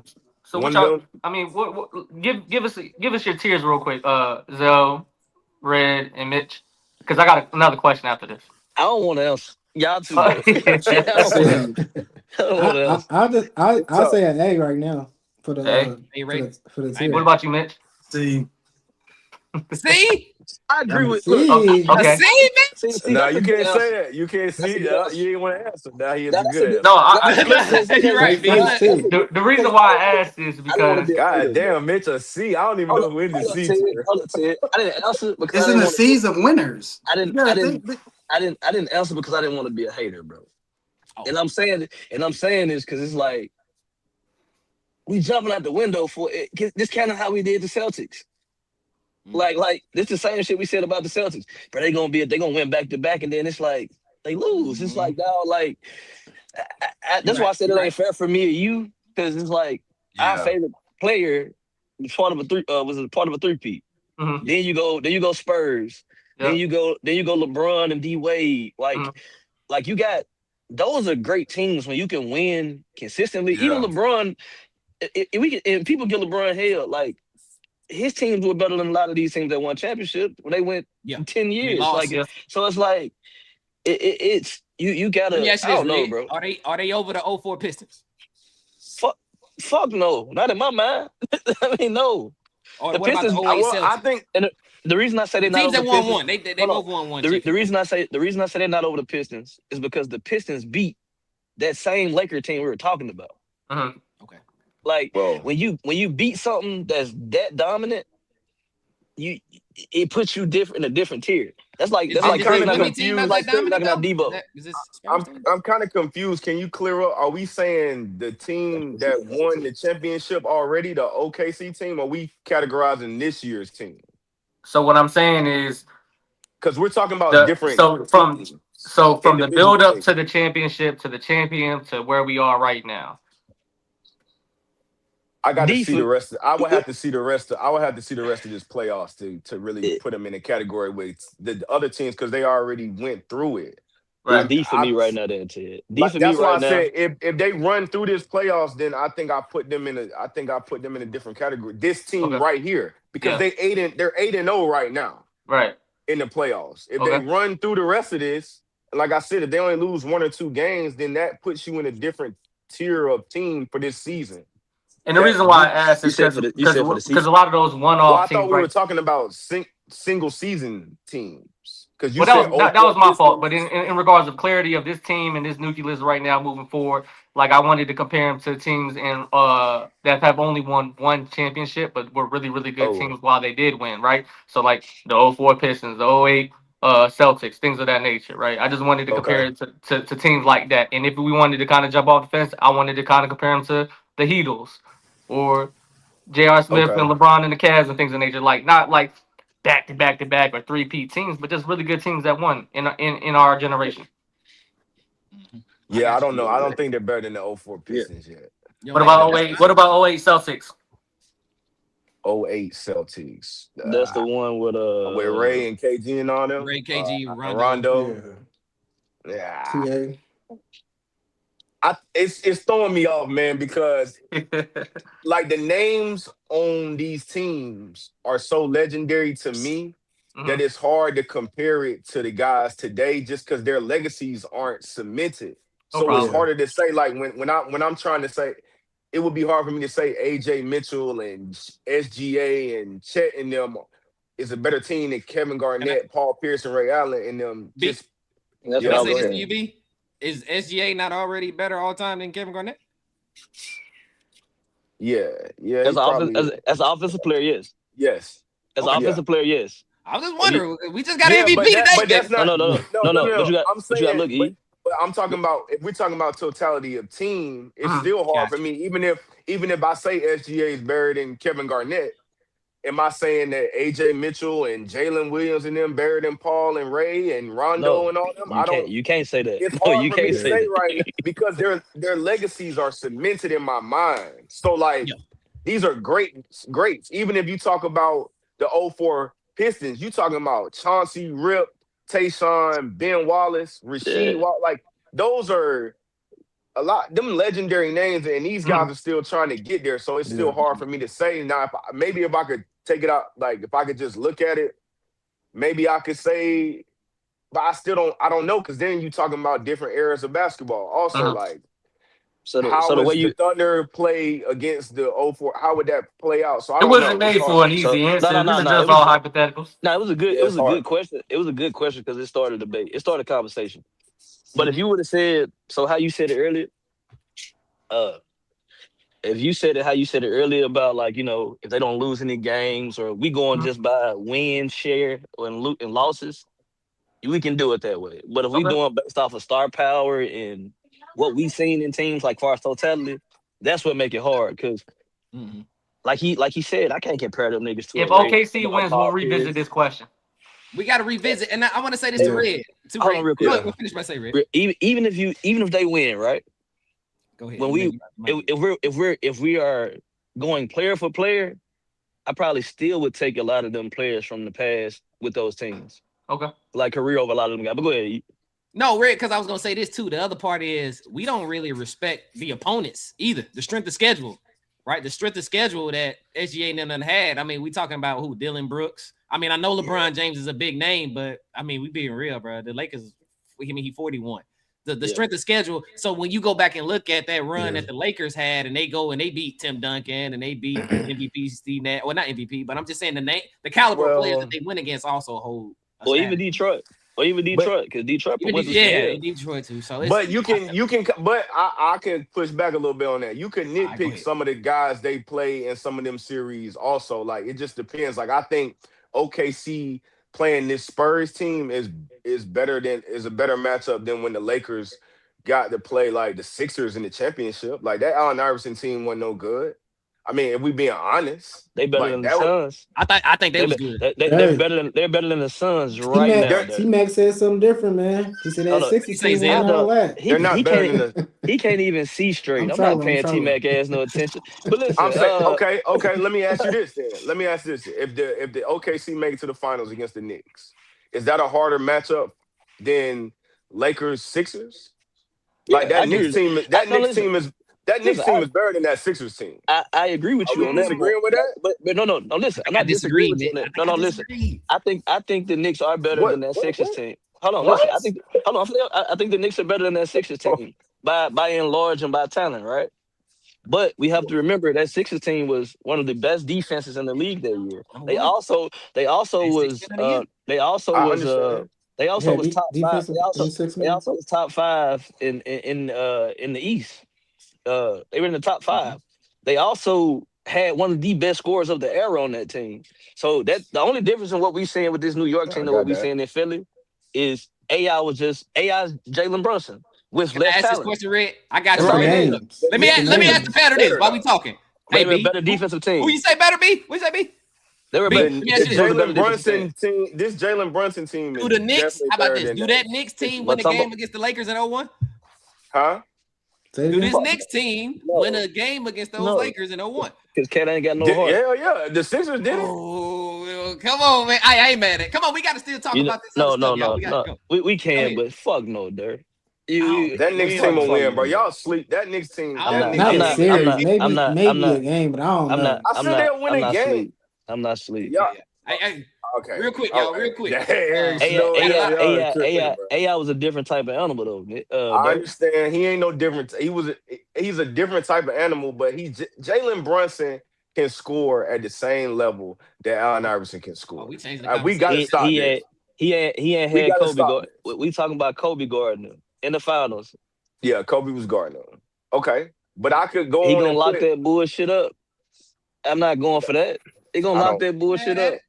Jalen Brunson. You remember I you don't remember you know, remember man. you Jalen remember Brunson AI is different. you remember AI made Kobe cry. He had to go watch National Geographic and go They watch put the shark Tyronn hunter and Lue on shit. AI. They They put did Tyronn Lue eventually. on him. But the fourth Jalen, quarter, okay, let me no, tell you something. Jalen Brunson frying Tyronn Lue. I don't know about I anything think else, I but think the I fact that think they even put Tyronn Lue on him tells me everything I need to know. yeah, and They this is my gonna win thing the though. game. Shit. Hold on. This is my last question to it. Go Are ahead. we playing their rules or we playing these new rules I where I don't barely can know. touch you? Yeah, I That don't that know. that that's where the game get Yeah. different at. But if OG shooting the ball good, I got Knicks winning one. You Shit, got Knicks man. winning one. I ain't mad at it. I ain't mad at it. De- Yeah. Come on, man. Hey, look. Devin Georgia locked that bullshit up. I'm just go ahead. Devin George. Or, Okay. or, or, All or right, all Lamar right. Odom will lock that bullshit up. What the fuck y'all Look, talking man. about? Rick We Fox got a lot of locked that. people in here watching us, man. It's Please Kareem Rush like, too. comment, subscribe. Like, comment, subscribe to the Wax. Elab podcast, man. We do this every Sunday, man. We got a lot of people keep popping in here, man. The numbers is up, fellas. Numbers is up. Let's Let's go here, get man. it. We got the one. We got game 7.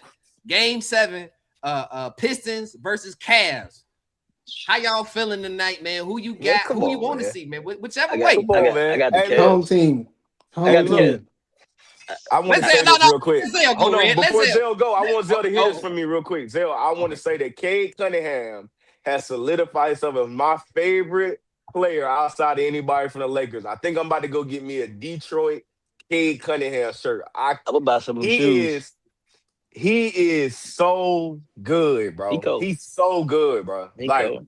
he Zell, don't is. fall for it. Don't fall for it, Zell. It's a trap, He Zell. has the No. game. He Dale controls Robinson. his team. Like I mean, I'm looking out there. I'm like, man, this man, he do everything, bro, for them.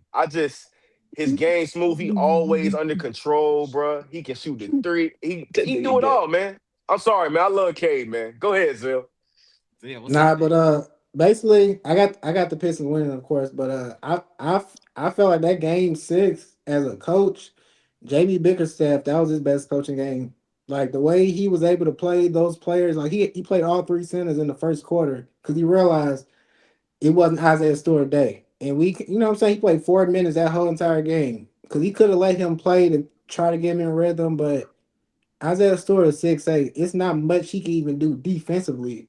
You know what I'm saying? Like, and that's what we have him for defensively. So if you can put Paul Reed in the game, he gets 17. Then you got your Jalen Duren getting a little bit better, got 15 and 11. You got Danish Jenkins playing with that energy early to keep that confidence the entire game. And you got a Duncan Robinson coming off the bench. I think Duncan Robinson off the bench was that was a real key because even Karis LeVert, because Karis LeVert, he's been way better in the playoffs than he was in the whole regular season. Because I keep in my head, I keep hearing playoffs, regular season, because it's really 2 different things. Because right now, I'm seeing a totally different team. I'm seeing us learn, I'm seeing us persevere, everything. But I feel like we just got to continue to depend on that defensive end because that's where we still gonna win the game. That is defensive because offense is still not our strong suit, and the Cavaliers are a great shooting team. We all see that with Sam Merrill. Sam Merrill getting the game.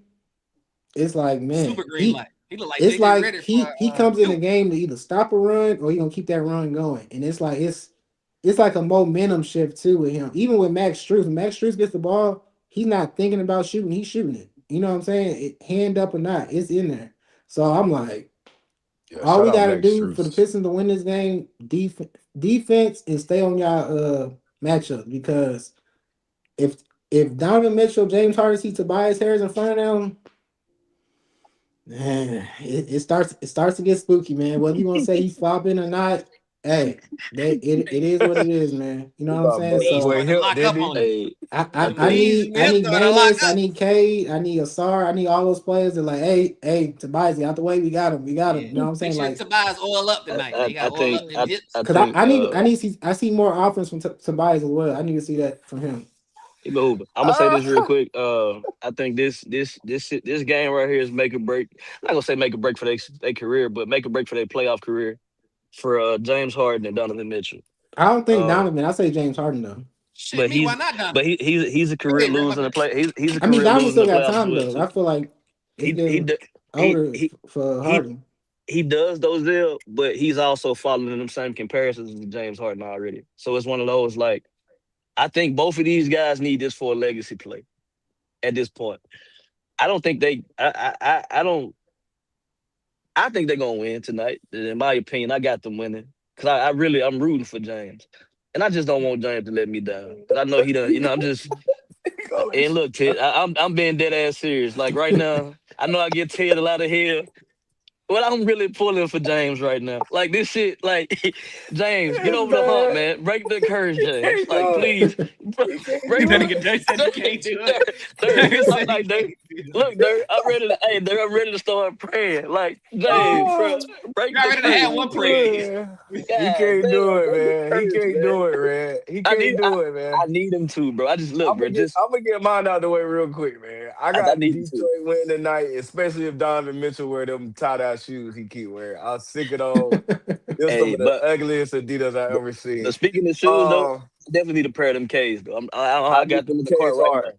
I got a James pair of them. Harden, don't put your money on it, Ted. It's over with, man. He can't Go get ahead, by Ted. he The can't floor, get he can't get by a soul, man. He trying to get by. He just go in there, just flail, throw his arms up in there and shit. It's over with, man. oh I shit. don't like when he kick his leg out when No, he hold on. shoot. No. Hey, Mitch, you go. Mitch, you go first because your cousin play. I want to hear Ted close it out. Hey, Mitch, you go first. I will say this real quick. Max Strus been playing great, man. He picking I Cade said up that. full court. He knocking down I said shots. that. He bringing energy. So I mean, they got a shot, but they better hope Donovan Mitchell have a good game tonight because All I right, said James that. Harden. let me Hey, I piggyback got off one what Dirk thing. just said. Cade, no turnovers. All right, that's Okay. it. Hey man, No turnovers? Oh, No, I mean my bad. less turnovers, of course. But, take care of the ball. Go what ahead, what Mitch. Dirk said is so true. But you know That's how true. sad it is when Max Strus is your defender? That's nasty, bro. He playing hard, ain't he? He's playing hard. He's He playing trying. great defense, bro. He playing He's great doing defense. good. He's doing so good. He's fouling when can't get inbounds the ball. He's trying so hard. It's like, bro, he just caught the ball. You fouling. Like he just. I get it. I want the Cavs to win, man. I really do. But Ted, I'm sorry. Donovan Mitchell has a lot of slack too because he's not playing good. I'll say he's just not playing good. But bro, just this whole series, this whole playoffs, this has been the Cavs, the whole playoffs, even against the Toronto Raptors. They play shit. I think game 1 and 2 with the Raptors, they played all right. But since game 3, they struggled first quarter, second quarter, most of third, and they got to fight back. Bro, that's not a recipe for success. Like it's been working, but be honest, this series could be 4-1 Pistons. It literally could be. But the Hey, Pistons, they fumbled the bag late, and it's just a lot of it is just the Pistons. What Pistons do good every game, they bring fucking energy, bro. Yeah. And some reason the Cavs they don't. And James Harden, it was very evident. It's like the first defensive play or second, they get like 3 offensive rebounds. This nigga James Harden is just standing in space watching, bro. You like against the Spurs, I mean against the Pistons, you gotta crash the boards because you got Thompson twin. He's trying. He is. You know he's not gonna give you anything offense. He gave you 10 points, which is a plus.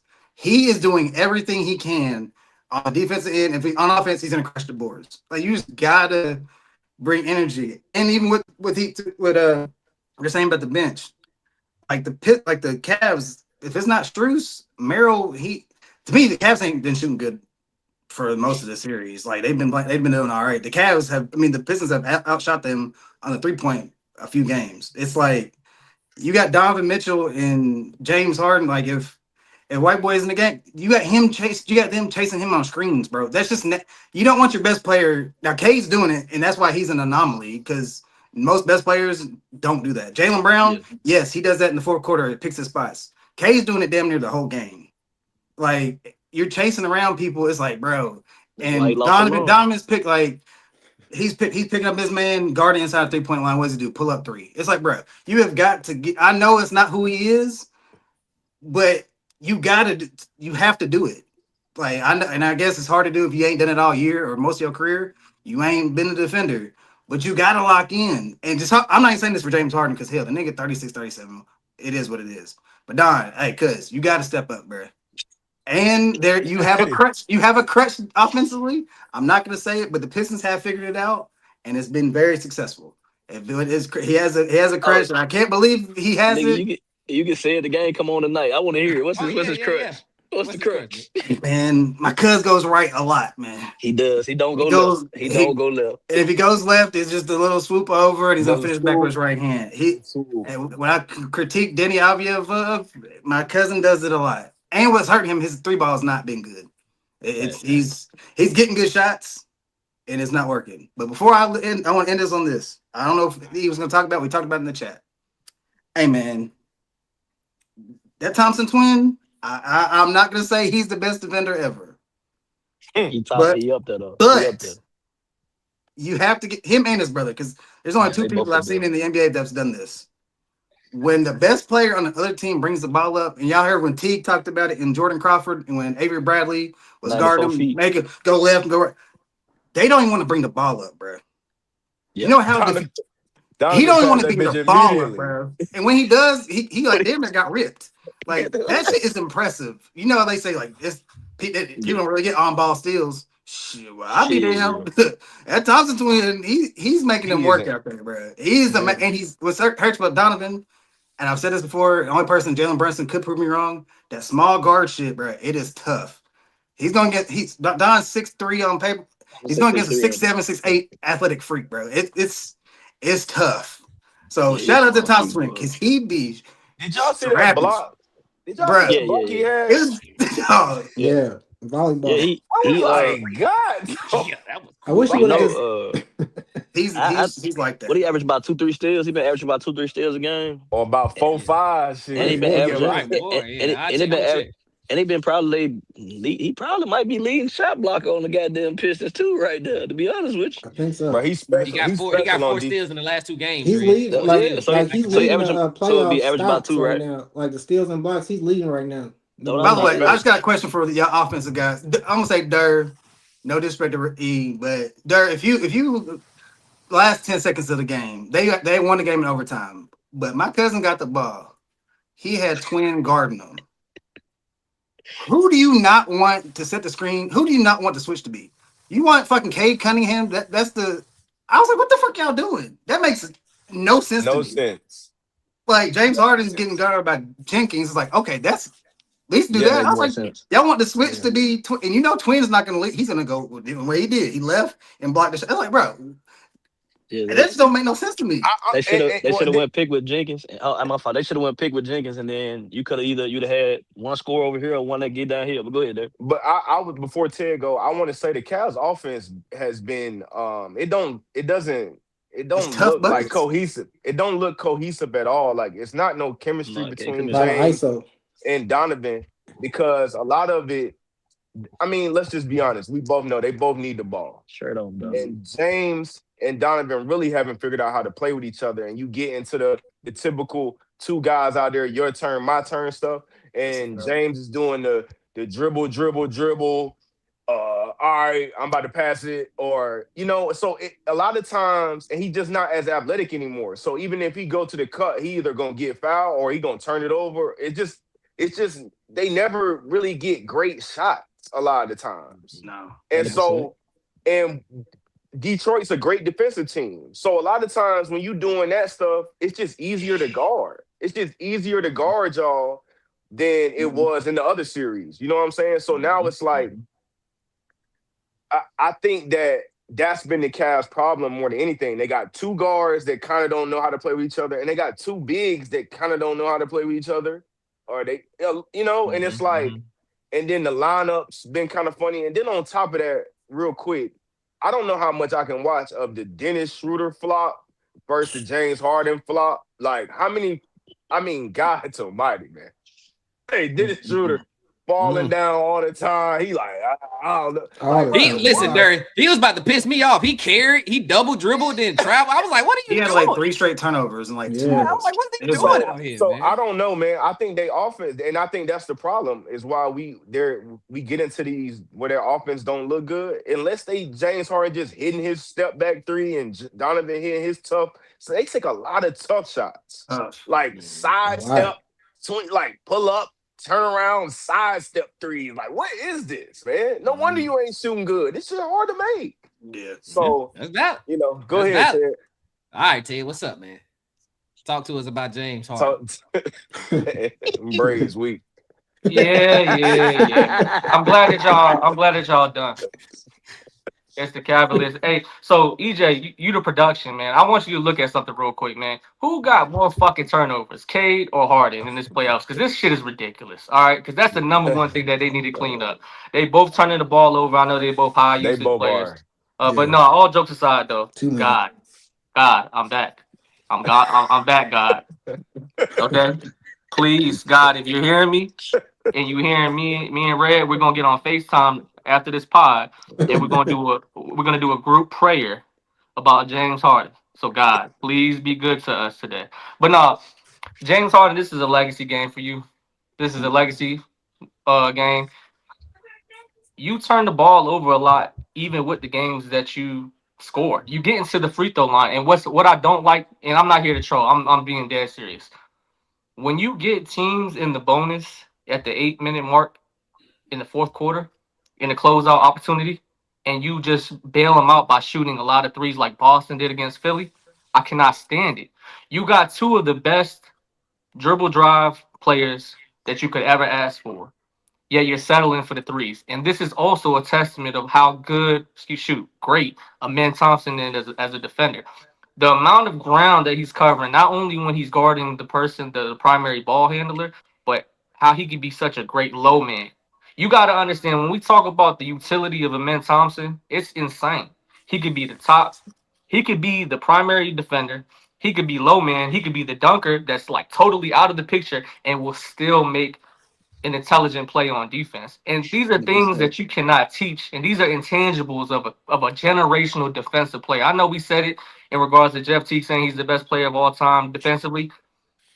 Right now, in regards to utility, him and his brother, I have never seen nothing like it. And this is me on the other side. I'm watching James Harden and D Mitch. I'm like, blow past him. You know what I'm saying? And I'm like, shit. You know how many motherfucking combos that I seen D Mitch try to do on Twin? That shit is a tough task for D Mitch. So with this being said, bro, Detroit is so gritty. The Cavaliers are flashy. And now it's time for the Cavaliers to take their fucking skirts off and play fucking old school basketball. Get to the free throw line. Show us what you all about. If not, I gotta hear this Zell bullshit for another goddamn series.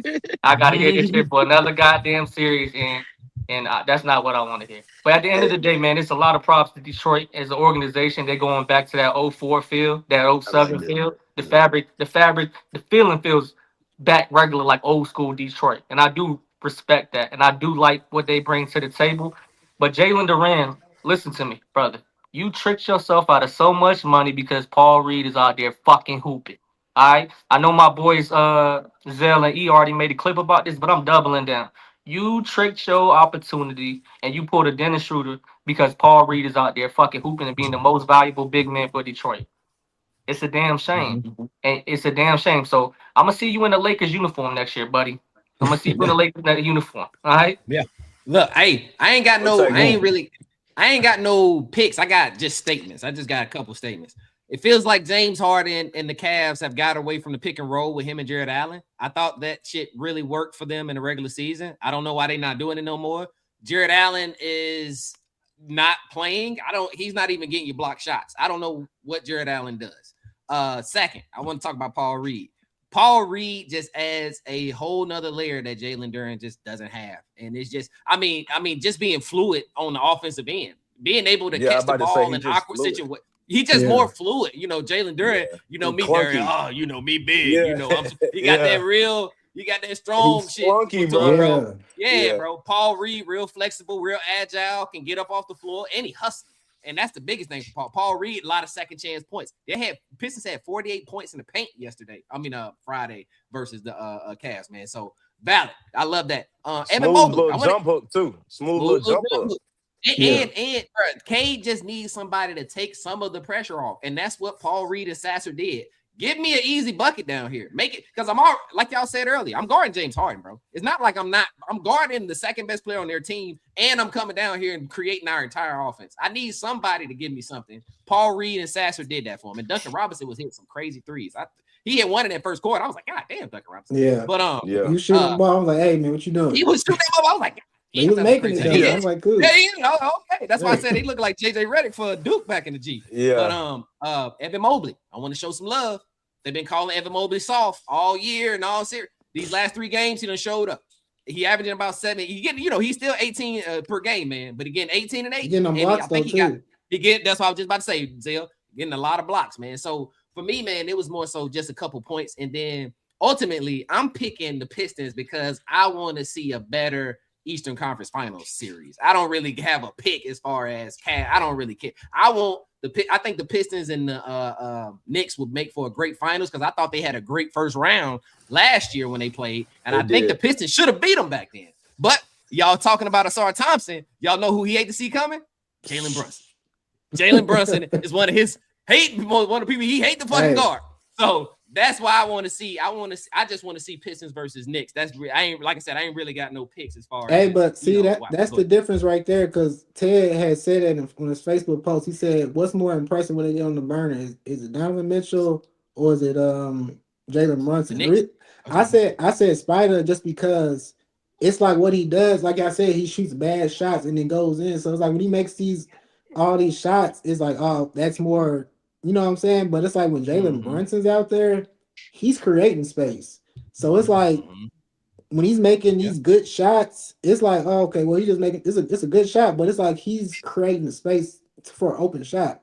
As for Donovan Mitchell just shooting the ball backboard, you know what I'm saying? Like it's acrobatic scores, but Jalen Brunson, he got one job. He out there. I'm gonna score this ball. And I'm gonna find a way to create some space. Zell, I posted the graphic. I love SGA. But we talk about it getting the easy 30, easy 28. Jalen Brunson gonna get you. You can put him down for 25 a game. You can put him down there. And if they posted the last 3 seasons of their stats, postseason stats, him and SGA's, and they're damn near identical. I think SGA is at 20. They both at 29.1. I think the rebounds was like a little different, but I think Jalen Brunson scores with the best of them. And I don't think we give him enough credit for bringing the New York Knicks franchise back to being elite. Yeah. Now we look at New York Knicks basketball as the way we thought they were back in 99 and 94, bro. And as a small guard. That's what I was going to ask y'all. So now, if Jalen Brunson gets to the finals, do we still say small guard ball is dead? Can we still say that? You know what I'm saying? What's up, Mitch? Talk to me, Mitch. I believe you can because what we've said on this pod, who's the point guard? Who's the point guard for the Knicks? I think Jalen Brunson run their team. I think Brunson run their team for him. Oh, well, I think it's Karl Towns personally because he's doing a lot of it. So with that being said, like a motherfucker, Mitch. You right? Go finish. So with that being said, I think he might be leading the team in assists, and I know y'all say if you lead the team in assists, you point guard some shit. So it's going on with that saying. I think it's different because Karl Towns, yes, he's a small guard and he's getting the points, but Karl Towns is like doing a whole lot. It don't look like he is because he's not getting you to 25. But this player, I didn't know Karl Towns' capacity like this. This shit's kind of crazy. Like he's being a facilitator, not Joker-like. It's not like Joker because Joker does it differently. But I feel like Donovan has to do this. He has to give you 40, and that's it. Like Jalen can get you 25, he can get you 20, and they can still win because also the rest of the team is fucking hooping. Like Mikal Bridges, like they're all hooping. I didn't think they could do this. We've been talking. Well, I've been talking trash about Mikal Bridges for like a year and a half. Like, and then he had to change his jump shot. Like they're all hooping, and it might just be because Jalen's got him. Like, hey, bro, I'm gonna pass you the ball. Like they're playing as a team, just playing great as a collective. So, and Jaylen Brown, he could be the person to be like, hey, if you can do this and doing it at this clip, and the reason I say the small guard is because it's hard. What he's doing is impressive at fucking. What is he? 6'1"? Maybe with shoes on, and not athletic. Like it's. I feel like it's an anomaly for somebody to be 6'1", not crazy athletic, and do what he's doing. So, yeah, and I don't think he's 6'1", man. Yeah, like did you see that video of him and Edwards? Did y'all see that though? They was trying to say him and Ant-Man was the same height. Did y'all see that? It was a little video. They was like way taller than him. They said, but they apparently there was like a video of them walking past each other, and they was like, "Well, how tall is Ant-Man and Brunson is 6'1"? Because they was probably about eyebrow. You know what I'm saying? They was probably eyebrow apart, bro. They was about so. But you gotta understand though, when it comes to that right there, that dynamic, Jalen Brunson has a fucking titanium cranium. That motherfucking head, he got a fucking goddamn he got a tall head longer than the Sunday. Bro, that shit. Yeah. He do. Yeah. But here it goes. Well, hold on, wait, Ted. Mitch didn't answer my question. So what I said was, can we say that small guard ball is dead? Yeah, he did. Because he said, yeah. Did he say? Yeah, I still believe you think it's dead, Mitch? Because if it's just, I feel like if it's one player, then I can still say it's. I guess dead would technically be there's no small guards, but if it's just one out of all these players, I feel like he's just an anomaly. He's out there by himself. I got you. Now these new people can come in. There's a cup, they come in. They could do it, but it's just what I've seen with. I know Donovan's that's my cousin. That's family. It's bringing a new perspective with the like, bro. He's been guarded by taller people and he's not been effective. Now Jalen Brunson height doesn't matter because how he can get a bucket is different, but it just even with De'Aaron Fox, him being guarded by a 6'10" dude makes it way tougher. And Dylan Harper is 6'5". If Dylan Harper was doing the same thing at 6'1", I don't think he's as effective. But he's 6'5". Yeah. It's a difference, bro. It's just height matters. Personally. Okay. If you're a small guard, I think you just gotta have some real tall guys around you. I mean, and you gotta have somebody that can get a bucket that's got some height also. I mean, Kyrie a small guard, Tyrese Maxey a small guard. I mean, they get buckets, but you gotta have No, I hear that, but that's what I'm saying. I don't think it's dead because they're still these guys you're naming, they're making the playoffs. So it would be dead to me if you couldn't do anything with them. But like Donovan Mitchell, Tyrese Maxey, Jalen, these are all playoff contenders. Yeah, but you're also saying that their playoff career has been kind of shitty, and the norm of that is they're led by small guards. Yeah, I think it would be maybe more dead on the aspect of can you win a championship? Can you win a championship? Yeah. You can win a championship. That's why I think you can definitely compete with a small guard being your leader, but I don't know if you can win the championship with. Okay, all right, I'm done. I hear you. I got you. What's up, Ted? Ted, you was about to say something about Brunson. Everybody's better than Jalen Brunson until it's time to be better than Jalen Brunson. In the playoffs, he steps up every single year. When I said he was pound for pound, best top 5 scorer, I'm getting crucified on the internet. People calling me stupid. People calling me slow. Bro, watch basketball. Jalen Brunson is 6 foot with tennis shoes on, and he's out there putting the fucking clinic out day in, day out. Like EJ said, bro, he's bringing New York back. The whole city gonna burn if they make it to the finals. It's gonna be insane. And he's bringing the electric field back for New York basketball, New York sports in general, right? When you go to New York as a number 1 player, it's a lot of pressure. It's a lot of intensity because the press is gonna be printing out paper every day about you, right? And if you don't fill them shoes, it's gonna be tough draw. But Jalen Brunson, they can't say nothing bad about him. 3 playoff seasons in a row, you averaging 31 points, and you the smallest guard out here. You a certified bucket. When we talk about pound for pound, not just point guard, fuck the small guard talk. Now let's talk about player in general. You can't name me, like besides the SGA, you can't name me 3 to 5 players better than JB when the playoff lights come on. Like Jalen Brunson is playing phenomenal basketball. And the only thing that people are going to dangle over him is the win. And I get it. That matters, right? But for the people like Mitch that don't give a fuck about winning culture, if you out there hooping day in, day out, and when it comes to what you did in the regular season at 26 points per game to a 30 clip and even more when you are needed, what else are you going to assess when it comes to his career? He's a fucking bucket. He's a problem. And I hope and pray that the next round and whoever it comes out, whether it's Detroit or Cleveland, they give him a damn good series. Give him a damn good series. Because if you give another 4 and out, I'm gonna be tight. Because I know that the Spurs and OKC might go 7. And he's really an anomaly. He's really an anomaly, like Mitch said. And Ted, he's a 6 foot guard, and I think he's legitimately just 6 feet. And he's not super athletic, and he's not super quick, bro. He just got you could tell he just worked on his game. He got every fundamental. His footwork, his shooting is elite, and he just knows angles. Some of the stuff when he gets to the basket and he throwing it up high off the glass, like, and he just got a clutch gene too, bro. He got everything that most guys his size just aren't able to do, and it don't, like you said, bro. Asar Thompson don't even like guard. We see Asar Thompson as one of the elite, maybe the best perimeter defender in the league. And Jalen Brunson don't give a damn, bro. He does what he wants. And that to me is just, he's, like I said, he's an anomaly. You know what I'm saying? It's just not nobody like that. To your point, I think people don't realize, I think I said this to you, Ted, on the phone. I don't think people realize how much pressure it is playing in New York. Yes. And it doesn't. We haven't heard any bad press about Jalen Brunson. Period. Yep. Like you go to LA and play, and it's like, oh well, Luka Fat or Brian. I ain't heard a single bad thing about Jalen Brunson and the Knicks, and they even with their losses, bro. Like I just think it used to be at a time. I've said this before though. I think there used to be a time that we used to champion those people who are able to go to the Garden and perform in Madison Square Garden, and for people to say so. This time ties me in, Zell. I want you to chime in. They got mad at me because I said Jalen Brunson is a better New York Knicks player than Carmelo Anthony. They get mad at me for this statement. Wow. How y'all feel, man? Zell, but Hey, Zell, I know. all right. So you saying that? I feel like when you say it, it sounds crazy because when Melo came there, he was like, "Oh, King of New York, all this and that." He had the magazine covers. I think he even won scoring titles in New York too. So it's like he won stuff, but you got to think about it.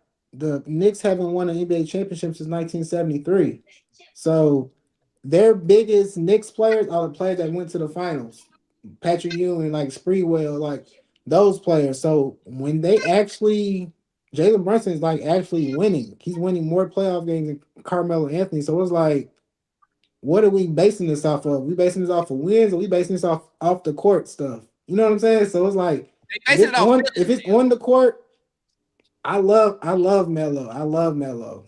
Brunson is showing that he's a better Knick from on the court. I just didn't like that they were saying I was rage baiting. I understand it's a hard conversation, but I'm like, bro, you ain't watching if you think I'm rage baiting for saying Jalen Brunson is outperforming Carmelo what he did in New York. It's not rage. And it's 2 points in their careers too. Like I feel like Jalen Brunson is more becoming a superstar in New York, where Carmelo is already a superstar in New York, and his career was declining more than going up. I would say. Yeah, like Melo had a whole career in Denver before he even went to New York, bro. Like there's a whole span of years where Jalen Brunson has built his entire career and legacy as a New York Knick, and there's been no hiccups since he got there. He don't. I mean, what do you say? You gonna say Melo score better? No. It's a conversation. That's what I'm saying to him. He don't score better. You can either say they're equal, or you can say Jalen score a little bit better. There's no way you watch the games, and when you watch the games, there's no way that you say Melo meant more to New York than Jalen Brunson means to New York right now. The energy that Jalen Brunson has brought back to New York City has not been matched by nobody since Patrick Ewing and them. And you can say whatever you want, but it's different, bro. It just is. We remember the Melo. The Melo shit was crazy. The Lynn Sandy for a couple of days, that was crazy. Nothing has been better than what Jalen Brunson. Nothing has been better than what Jalen Brunson has brought to New York since he's been there, bro. They have not had that in decades. Since 99, man. 99 was the last time they went to a finals. Yeah. So if you're talking about a better Knick, the only conversation you can have is like Walt Frazier in them. Walt Frazier, Patrick the guys Ewing. The guys that won chips. I mean, you can throw Pat in there, but it's Walt, Pat, and Jalen Brunson, bro. Like that's it. Wow. If it's based off the wins, like the playoffs and stuff like that. Go ask a Knicks fan. Don't ask me. Ask a Knicks fan. Look, let me read these comments since you talking about Knicks fans. Cortland Parker in the comments said, Cat really need more credit. He's one of the best passing big man. They won that trade by a large time. Oh, he said big time. They won that trade large. Big time. I'm sorry. I keep saying large. Yes. Pause. Rob Dove, my bad. Jalen Brunson is a hero because he took that pay cut. That's valid because he took that pay cut. So all that's a fact too. I forgot about he also that. said, yeah, he did. That's fact. He also said JB is a better Knick. Melo took from the Knicks, demanding a trade from Denver to the Knicks, tampering the roster, hampering or hindering the roster, while JB took a pay cut to make a super team. And he killed Amari Stoudemire. I ain't mad at Ted. What you got, man? Okay. No, I mean, it's just going to be good, but, man, the real JB and the Villanova Knicks, man, I love what they doing. You know what I mean? Everything that they got going on. I wish Dante would have stayed instead of, trying to fight JB dad and shit. But other than that, man, everything that he's bringing to the culture, he's bringing that good feel back. And I feel like, even when we get to the end of this, I know it's kind of off topic, but, most of the stars that are near and dear to us, Steph, KD, Bron, and all them, they're getting to the end of their careers. I think that basketball is in good hands, man. I think basketball is in good hands. I think that the people that are, pushing narratives are saying like, oh, nobody wants to watch this shit. Is a terrible watch. Bro, the views have been the highest that it's ever been. You know what I mean? If you are a numbers guy, women lie, men lie all the time. Numbers don't.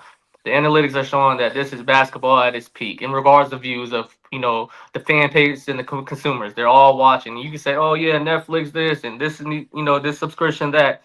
They're paying it. They're paying it to watch these elite hoops, and I hope that the next round in regards to Western Conference and Eastern Conference are all lit. I hope that everything goes Game 7. I hope we have an extended NBA season because I don't want to watch baseball. Hey, and I say this, Ted, I can't tell by our numbers. Our numbers going up talking this basketball shit. So I don't know what they talking about. And to answer the question, if Jalen Brunson win a championship, to me, he the best Knick. Oh damn! If he beat the Thunder, he the best Knick. If he won the championship, if he beat the Thunder or the Spurs, if he beat the Thunder or the Spurs, he the best Knick. I don't want to hear nothing else about it. Mitch face. I don't like Mitch face. Why you making that face, Mitch? You don't like that? No, that's true. It's just, I mean, it's good basketball shit. I don't know. Y'all saying a lot of stuff I disagree with, but go ahead. What you disagree with? I feel like it ain't been great basketball personally, but views cool. It's just it's been a hard watch some of these games. It ain't been all good basketball. It's been some bad basketball. Comparatively, I could be the old man talking on the block. It's just Jalen Brunson, what he's doing is amazing. Taking nothing away from him. It's and I know y'all hate me for saying the East is weak. It's different when Bron's in the East. It's different when Dwight Howard's in the East. The big three in the East and the Celtics. It just looks different. And he's doing great for what he's doing right now. It's just I don't know, man. He's an amazing player. He's doing great. He is currently, to me, he is already better than Patrick Ewing was great, but what Jalen Brunson is doing is just different. So I give Jalen Brunson all his props, and he's fucking 6 foot. So kudos to him. But it's just different. It's just a different mid 2000s. It's just different. So, but I will say this: what Mitch is saying though, there's been plenty of times in the past where there's like lows in the Eastern Conference. Like the East it's been in history where the East has been weak for sure, and teams have made it, and then they get blown out. And I agree. I could say the East isn't. I think the East is good this year, but if, like I said, I think that would make it more impressive if Jalen makes it to the championship and they actually win it, because they're going to be heavy underdogs, right? And also, I want to say, like, I just think that I agree with Mitch. The playoffs have been kind of weak, but I think that it's about to amp up. I think Detroit, I think Detroit, New York, if we get that, and OKC Spurs is going to make all of the rest of this stuff. I think it'll make all of this stuff. You done dropped out there. Somebody probably called him or something. He probably got called. There he is. He coming back. There he is, bro, right there. My bad. Yeah. You good? What's up? Yeah, I think Knicks, Detroit, and OKC, San Antonio will be so good that we'll forget how the early rounds. The other one was. Yeah. That's fair. I mean, if it wasn't for the sorry West, we would be having a good series. If it wasn't for the damn T-Wolves stinking it up, but whatever. They had a problem out east. I could say injuries played a part too. Injuries like which they always yeah. That's just not true. The Lakers got swept and it was still a good series. That's what's crazy. Stinky. No, it won't. That was stink. All they doing was crying out there. Austin Reeves crying his head off. LeBron, they said, man, like, I'm just saying, man. Weak ass West, man. Weak ass West. But I'm just joking. But it's about to turn up. Did y'all want to talk before we go? Y'all want to talk boxing or y'all good? Oh, y'all talk UFC? What happened? I want to hear what Mitch and Tay got to say about the boxing and the UFC or something. Yeah, I didn't catch. I watched Jurkovic versus Allen. I watched the first boxing match. I didn't watch Keyshawn versus Albright. I can get mine out of the way real quick. Keyshawn versus Albright. That's all I'm gonna say. Keyshawn versus Albright was a mismatch. Albright, thank God he went on. It wasn't gonna be no singing this time. He was just trying to survive. And Keyshawn dominated him. Ronda Rousey dominated. I mean, she won in 20 seconds. So, I mean, that was it. Jumped on her, punched her, arm barred her. It's over with. 20 seconds. Wow. See y'all later. I So did. we I It waited saw looks all night for staged. that. It looks staged. I see what you The said, way it Denzel. went, I it seen looks somebody staged. said that it was staged. Okay. So I seen like a I video of them wasn't practicing before or some shit. I wasn't impressed by anything. Nate Diaz looked drunk. And he What was got up with Nate Diaz? beat Yeah, I up. thought that's what I wanted to hear about. Mitch, Nah, what was he up with always him? go ahead. That's how he That's how is. he And look. Yeah. and it's kind of, I said in the chat, I hope he gets a big He payday needs so some he don't help. do no more. Like his brain is gonna be fried, bro. And I'm not saying that to be funny. Like how he fights, he gets hit a lot. Even Even against with Jake when he's doing Paul, the he boxing got too. destroyed against Jake Paul. Like Jake Paul was punishing him. It just, and then like, you know how you see boxers like James Toney and all them, they talk later in their career and like they're slow and all that stuff. Yeah. He's there now. Like if you watch the post game fight, the interview, it looked real bad. Like you can barely understand what he's saying. He asked questions like said 3 words. He's like, all right, shit. Went to the other dude. It He was just trying to fight ain't. the commentator. He said, I It got just too ain't much good, too. I man. said, He asked for a "Wait." rematch after he just got fucking his head pummeled in. It's like, bro, it's not. It's just. He It's just not good. he just be out there like I It's, wanted to remind him, like, hey, bro, you know this on Netflix? Like, do you know that you're at a UFC fight? Like, he just be out there just kind of like, Boy, he just, he look like and they just be Ric Flair or something doing just one of them matches, punching him. boy. He just getting punched. Then he like, all right. And then he'll throw like a couple to get you off on him real quick. And then he just get punched again. Then now he just bleeding everywhere. Like, I never seen this much blood in my life, bro. I was like, Yeah. what is going on? But this was round 2. I'm like, you about to bleed out on the floor. Like they had to stop it, bro. This dude Stitch, the famous cut man, was like, Yeah. hey man, he can't go back out there. Like I they can't do was nothing with this. they got cuts everywhere, bro. I was like, But I guys, think he had a cut in the back of his head too. I don't know how bro, that even that's happened. damn near EJ, unheard of in UFC fighting. Well, not UFC, EJ, MMA fighting. he Normally, had shit, the that should most keep blood I going. ever seen, bro. Yeah. Like I thought, like I'm like, bro, he about to die in here. And he was Jeez. just like, I'm like, they can't even Jeez. patch him up. Like bro, at the end of the second round, I think this was the end second round. He's like holding on to the fence, like just trying to get to the end of the round. He kind of like throwing a little kick, like he hold on to the fence. He like, get away from me. bleeding. Ah. Get away. He got blood everywhere. He's like, all right, and then he just kicking him a little bit. I'm like, what is this, man? Jeez, man. Jeez. Okay. Tell you how you feel, man. You know Keyshawn from the town, man, from the city, man. How you feel about it? And I was about to add on what Daryl was saying real quick. Oh, go ahead, man. Do it. Like it was crazy. You know how like sometimes when they do like first 48 and all that, they be like it's mortifying, and it was a brutal scene. That's all I was watching, and I said, bro, he's been an MMA UFC punching bag for years, and he's just making his brother sad to watch this. Like this is basically letting his brother down, and it was just tough. It was a tough watch. I mean, it was a tough watch, and then that's what Mike Perry does, man. He does bare knuckle boxing, don't he, Mitch? And he just be beating the shit out of people. Like that's what he likes to do. Like you went into his territory, you wanted to slug out with a slugger. That's crazy. And I know that that's what he's known for. And you want to die on your hill, cool, man. But it just looked terrible. But back to the boxing. Kelvin Davis is Keon's brother, and it was the undercard he fought. And they said it was a UD, and they graded it 99 to 91. Rigged.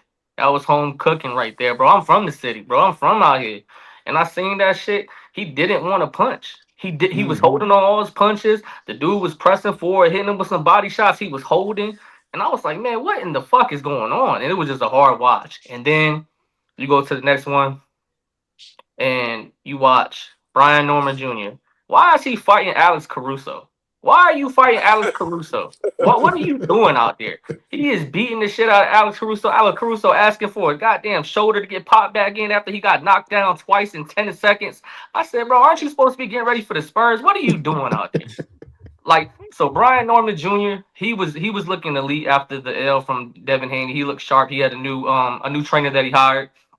The one that was that worked with Evander Holyfield. So he did look really, really sharp out there. I mean, it was a fucking round and a half. So I can't really tell you if he changed and make, adjustments against elite fighters, but I do see that he got his space back. I mean, it was a 2-0 fight. Then you get up to Keyshawn and Albright.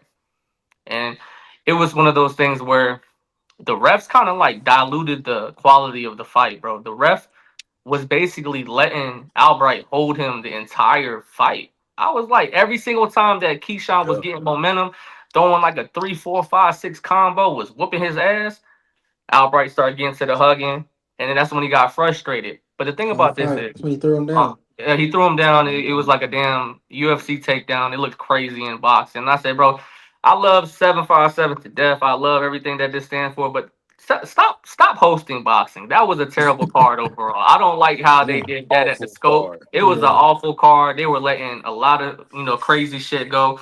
And I will say though, to roll it back in, Keyshawn Davis is light years ahead of Albright. And you need to move up. He said at the end of his fight that he wanted to move up to 147. He can't cut weight. He's struggling. This is the second time that you actually missed weight. You missed weight by 0.1, and you took the entire hour to lose that. And that's just poor body management. And the team should have been a lot more critical on you. And what if this was like a pay-per-view, top of the tier, Shakur Stevenson type of fight, and you out there missing weight? So just go up to 147. You got a lot of ops over there to choose from. You can call out whoever you want to because you got the momentum. And it all depends on your promotion and how hard they push. But they said that it's mandated for Devin Haney, the winner of Conor Benn and Ryan Garcia.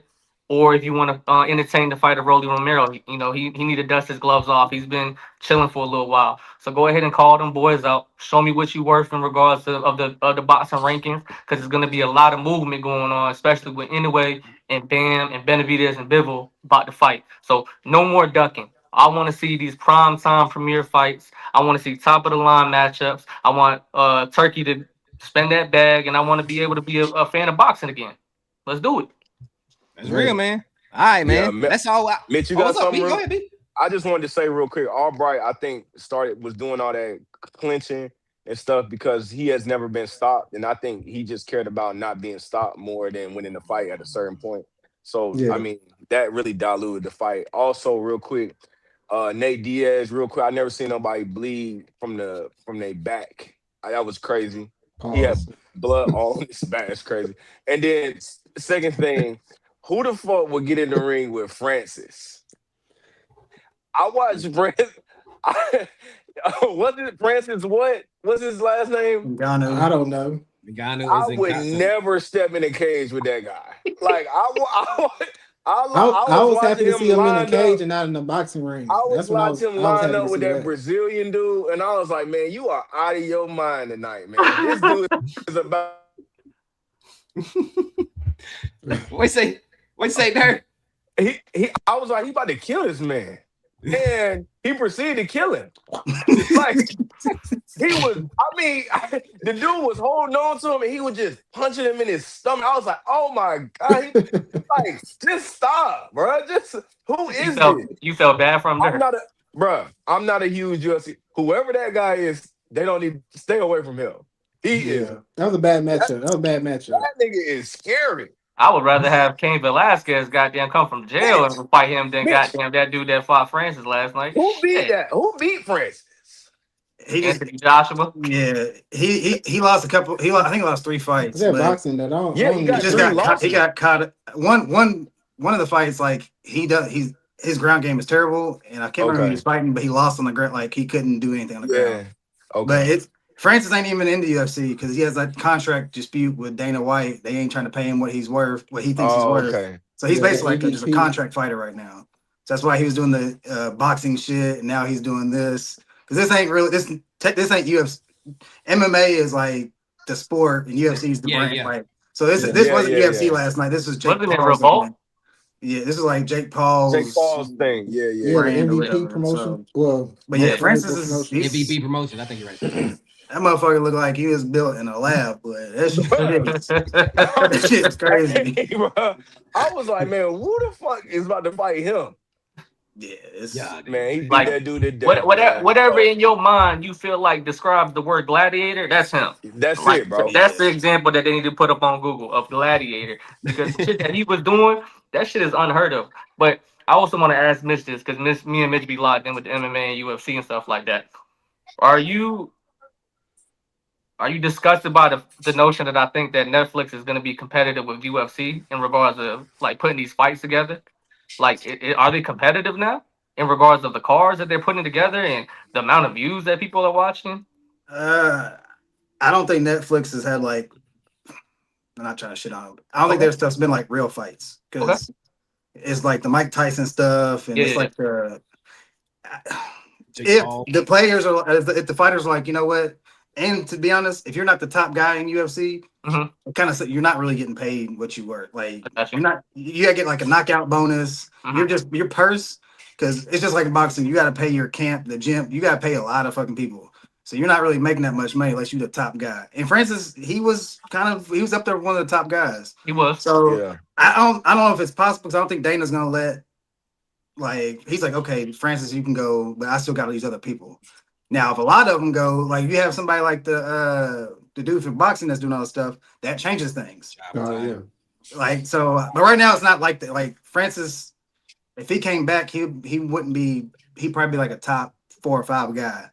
Like, But the reason why I'm asking this is because I think that Jake Paul and his team have the ability to step on what Dana White is doing, because historically they say that Dana White underpays his players and his team and people that work for him. So what I'm saying is, if you grab some guys like this, if you grab Islam and Ilya and players like that and fighters like that, and say, hey, look, I'll pay you double or triple. All you got to do is come over here. And even if you think it's Hollywood or a stage or whatever case may be, and you get to preserve the rest of your career at this point, and they all leave, and then the ratings go down. Because I'm not going to lie to you. I watched the card for MMA earlier for UFC.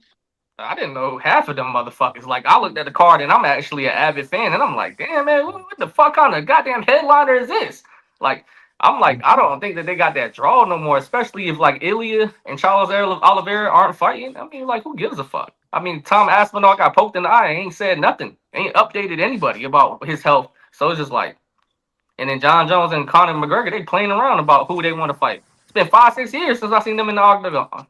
Like, it's just tough to go against the brand, to go against the big bucks. It's just like, you know what it's kind of like boxing, like this fight last night. The zone's cool. It's just, I like the old school the feeling of the Showtime. Like, HBO. You might see that one fight or 2 fights once a year. Yeah. It's like, damn, it's that fight. Like, and the fighters are good. It's just like they're having them tune up. Even the greats back in the day, they had tune up fights, but it just the feeling was different. And if in the UFC, if you try to do the bare knuckle fighting or you try to do top rank, like this different types, different brands of MMA, it don't have that same feel. You still want to be a UFC fighter. So it's the same thing that they was dealing with the PGA Tour and Live Golf. Exactly. Exactly. The PGA Tour golfers was saying they're not getting paid, so Live came in and paid everybody a bunch of money. They went over there, but then it still don't have the same prestige as playing on the PGA Tour. Yeah, you can play in the majors, but the golf different over here. So when you come back and play in the majors, when you come back and play in the majors, it's not the same. You're not the same. The competitiveness isn't there as it is when you was playing on the PGA Tour. It's a bigger event. It's more people there. Blah blah blah blah blah. So, but I give you some pushback there, though, right there, Dirk. The same way that wasn't the same. But look what they're doing in soccer. They paying them boys in different leagues, and Christian, Rolando, whatever the hell, like he dipped for all that bread, and it's still competitive bump over there. Yeah, I think in soccer you got a lot more. I mean, it's a worldwide thing. So, I mean, you got a lot more markets to tap into with the soccer than you do with like golf. And I think that at the end of the day, you can play them, you can pay the money, but if you don't get all the good guys that come, eventually it's gonna run out. So you gotta get, if you're gonna do it, you gotta get all the UFC guys to be on board. Because eventually you just gonna have paying a bunch of money and you're not gonna have no real good card. And then they just gonna be fighting the same people. Yeah, it's the same thing that happened with Liv. Now that all the Liv guys going back to the PGA. Because Liv, everybody's like, man, this ain't competitive enough. We want to just go, so you get into that. That's good comparison. Like some big 3 vibes for real. Yeah. All right, man. We good. If it ain't smack, if it ain't URL, it ain't smack, it don't count. I was just about to say that, Nick. The platform matters. You can't copy respect. That's the platform. That's $3, man. Yeah, man. But anyway, man. Hey, man, this is a fire pod. We covered so much topics, bro. We Drake, the ones, the damn NBA, the damn football. We talk football, but damn, that was a good pod, man. Ted, you got something before I go? It's like you about to say something. No. I just wanted You to end good? it out like this, man. I appreciate everybody watching. I appreciate everybody that's tapped in, been locked in with us, showing us a lot of love, man. We got a lot of gratitude coming from the panel. We appreciate everything that y'all do. Keep comment, liking, subscribing on everything that we push out. We try to be able to make sure that we pristine. We give you A1 quality every single week, and we do our job and do our due diligence for everybody that's rocking with us. So anybody that's rocking with us right now, watching, like, comment, subscribe, everything. ELAB, IG, TikTok, Apple Podcasts, Spotify, everything. Show you mad love, man. We appreciate you. We out of here. Yeah, man.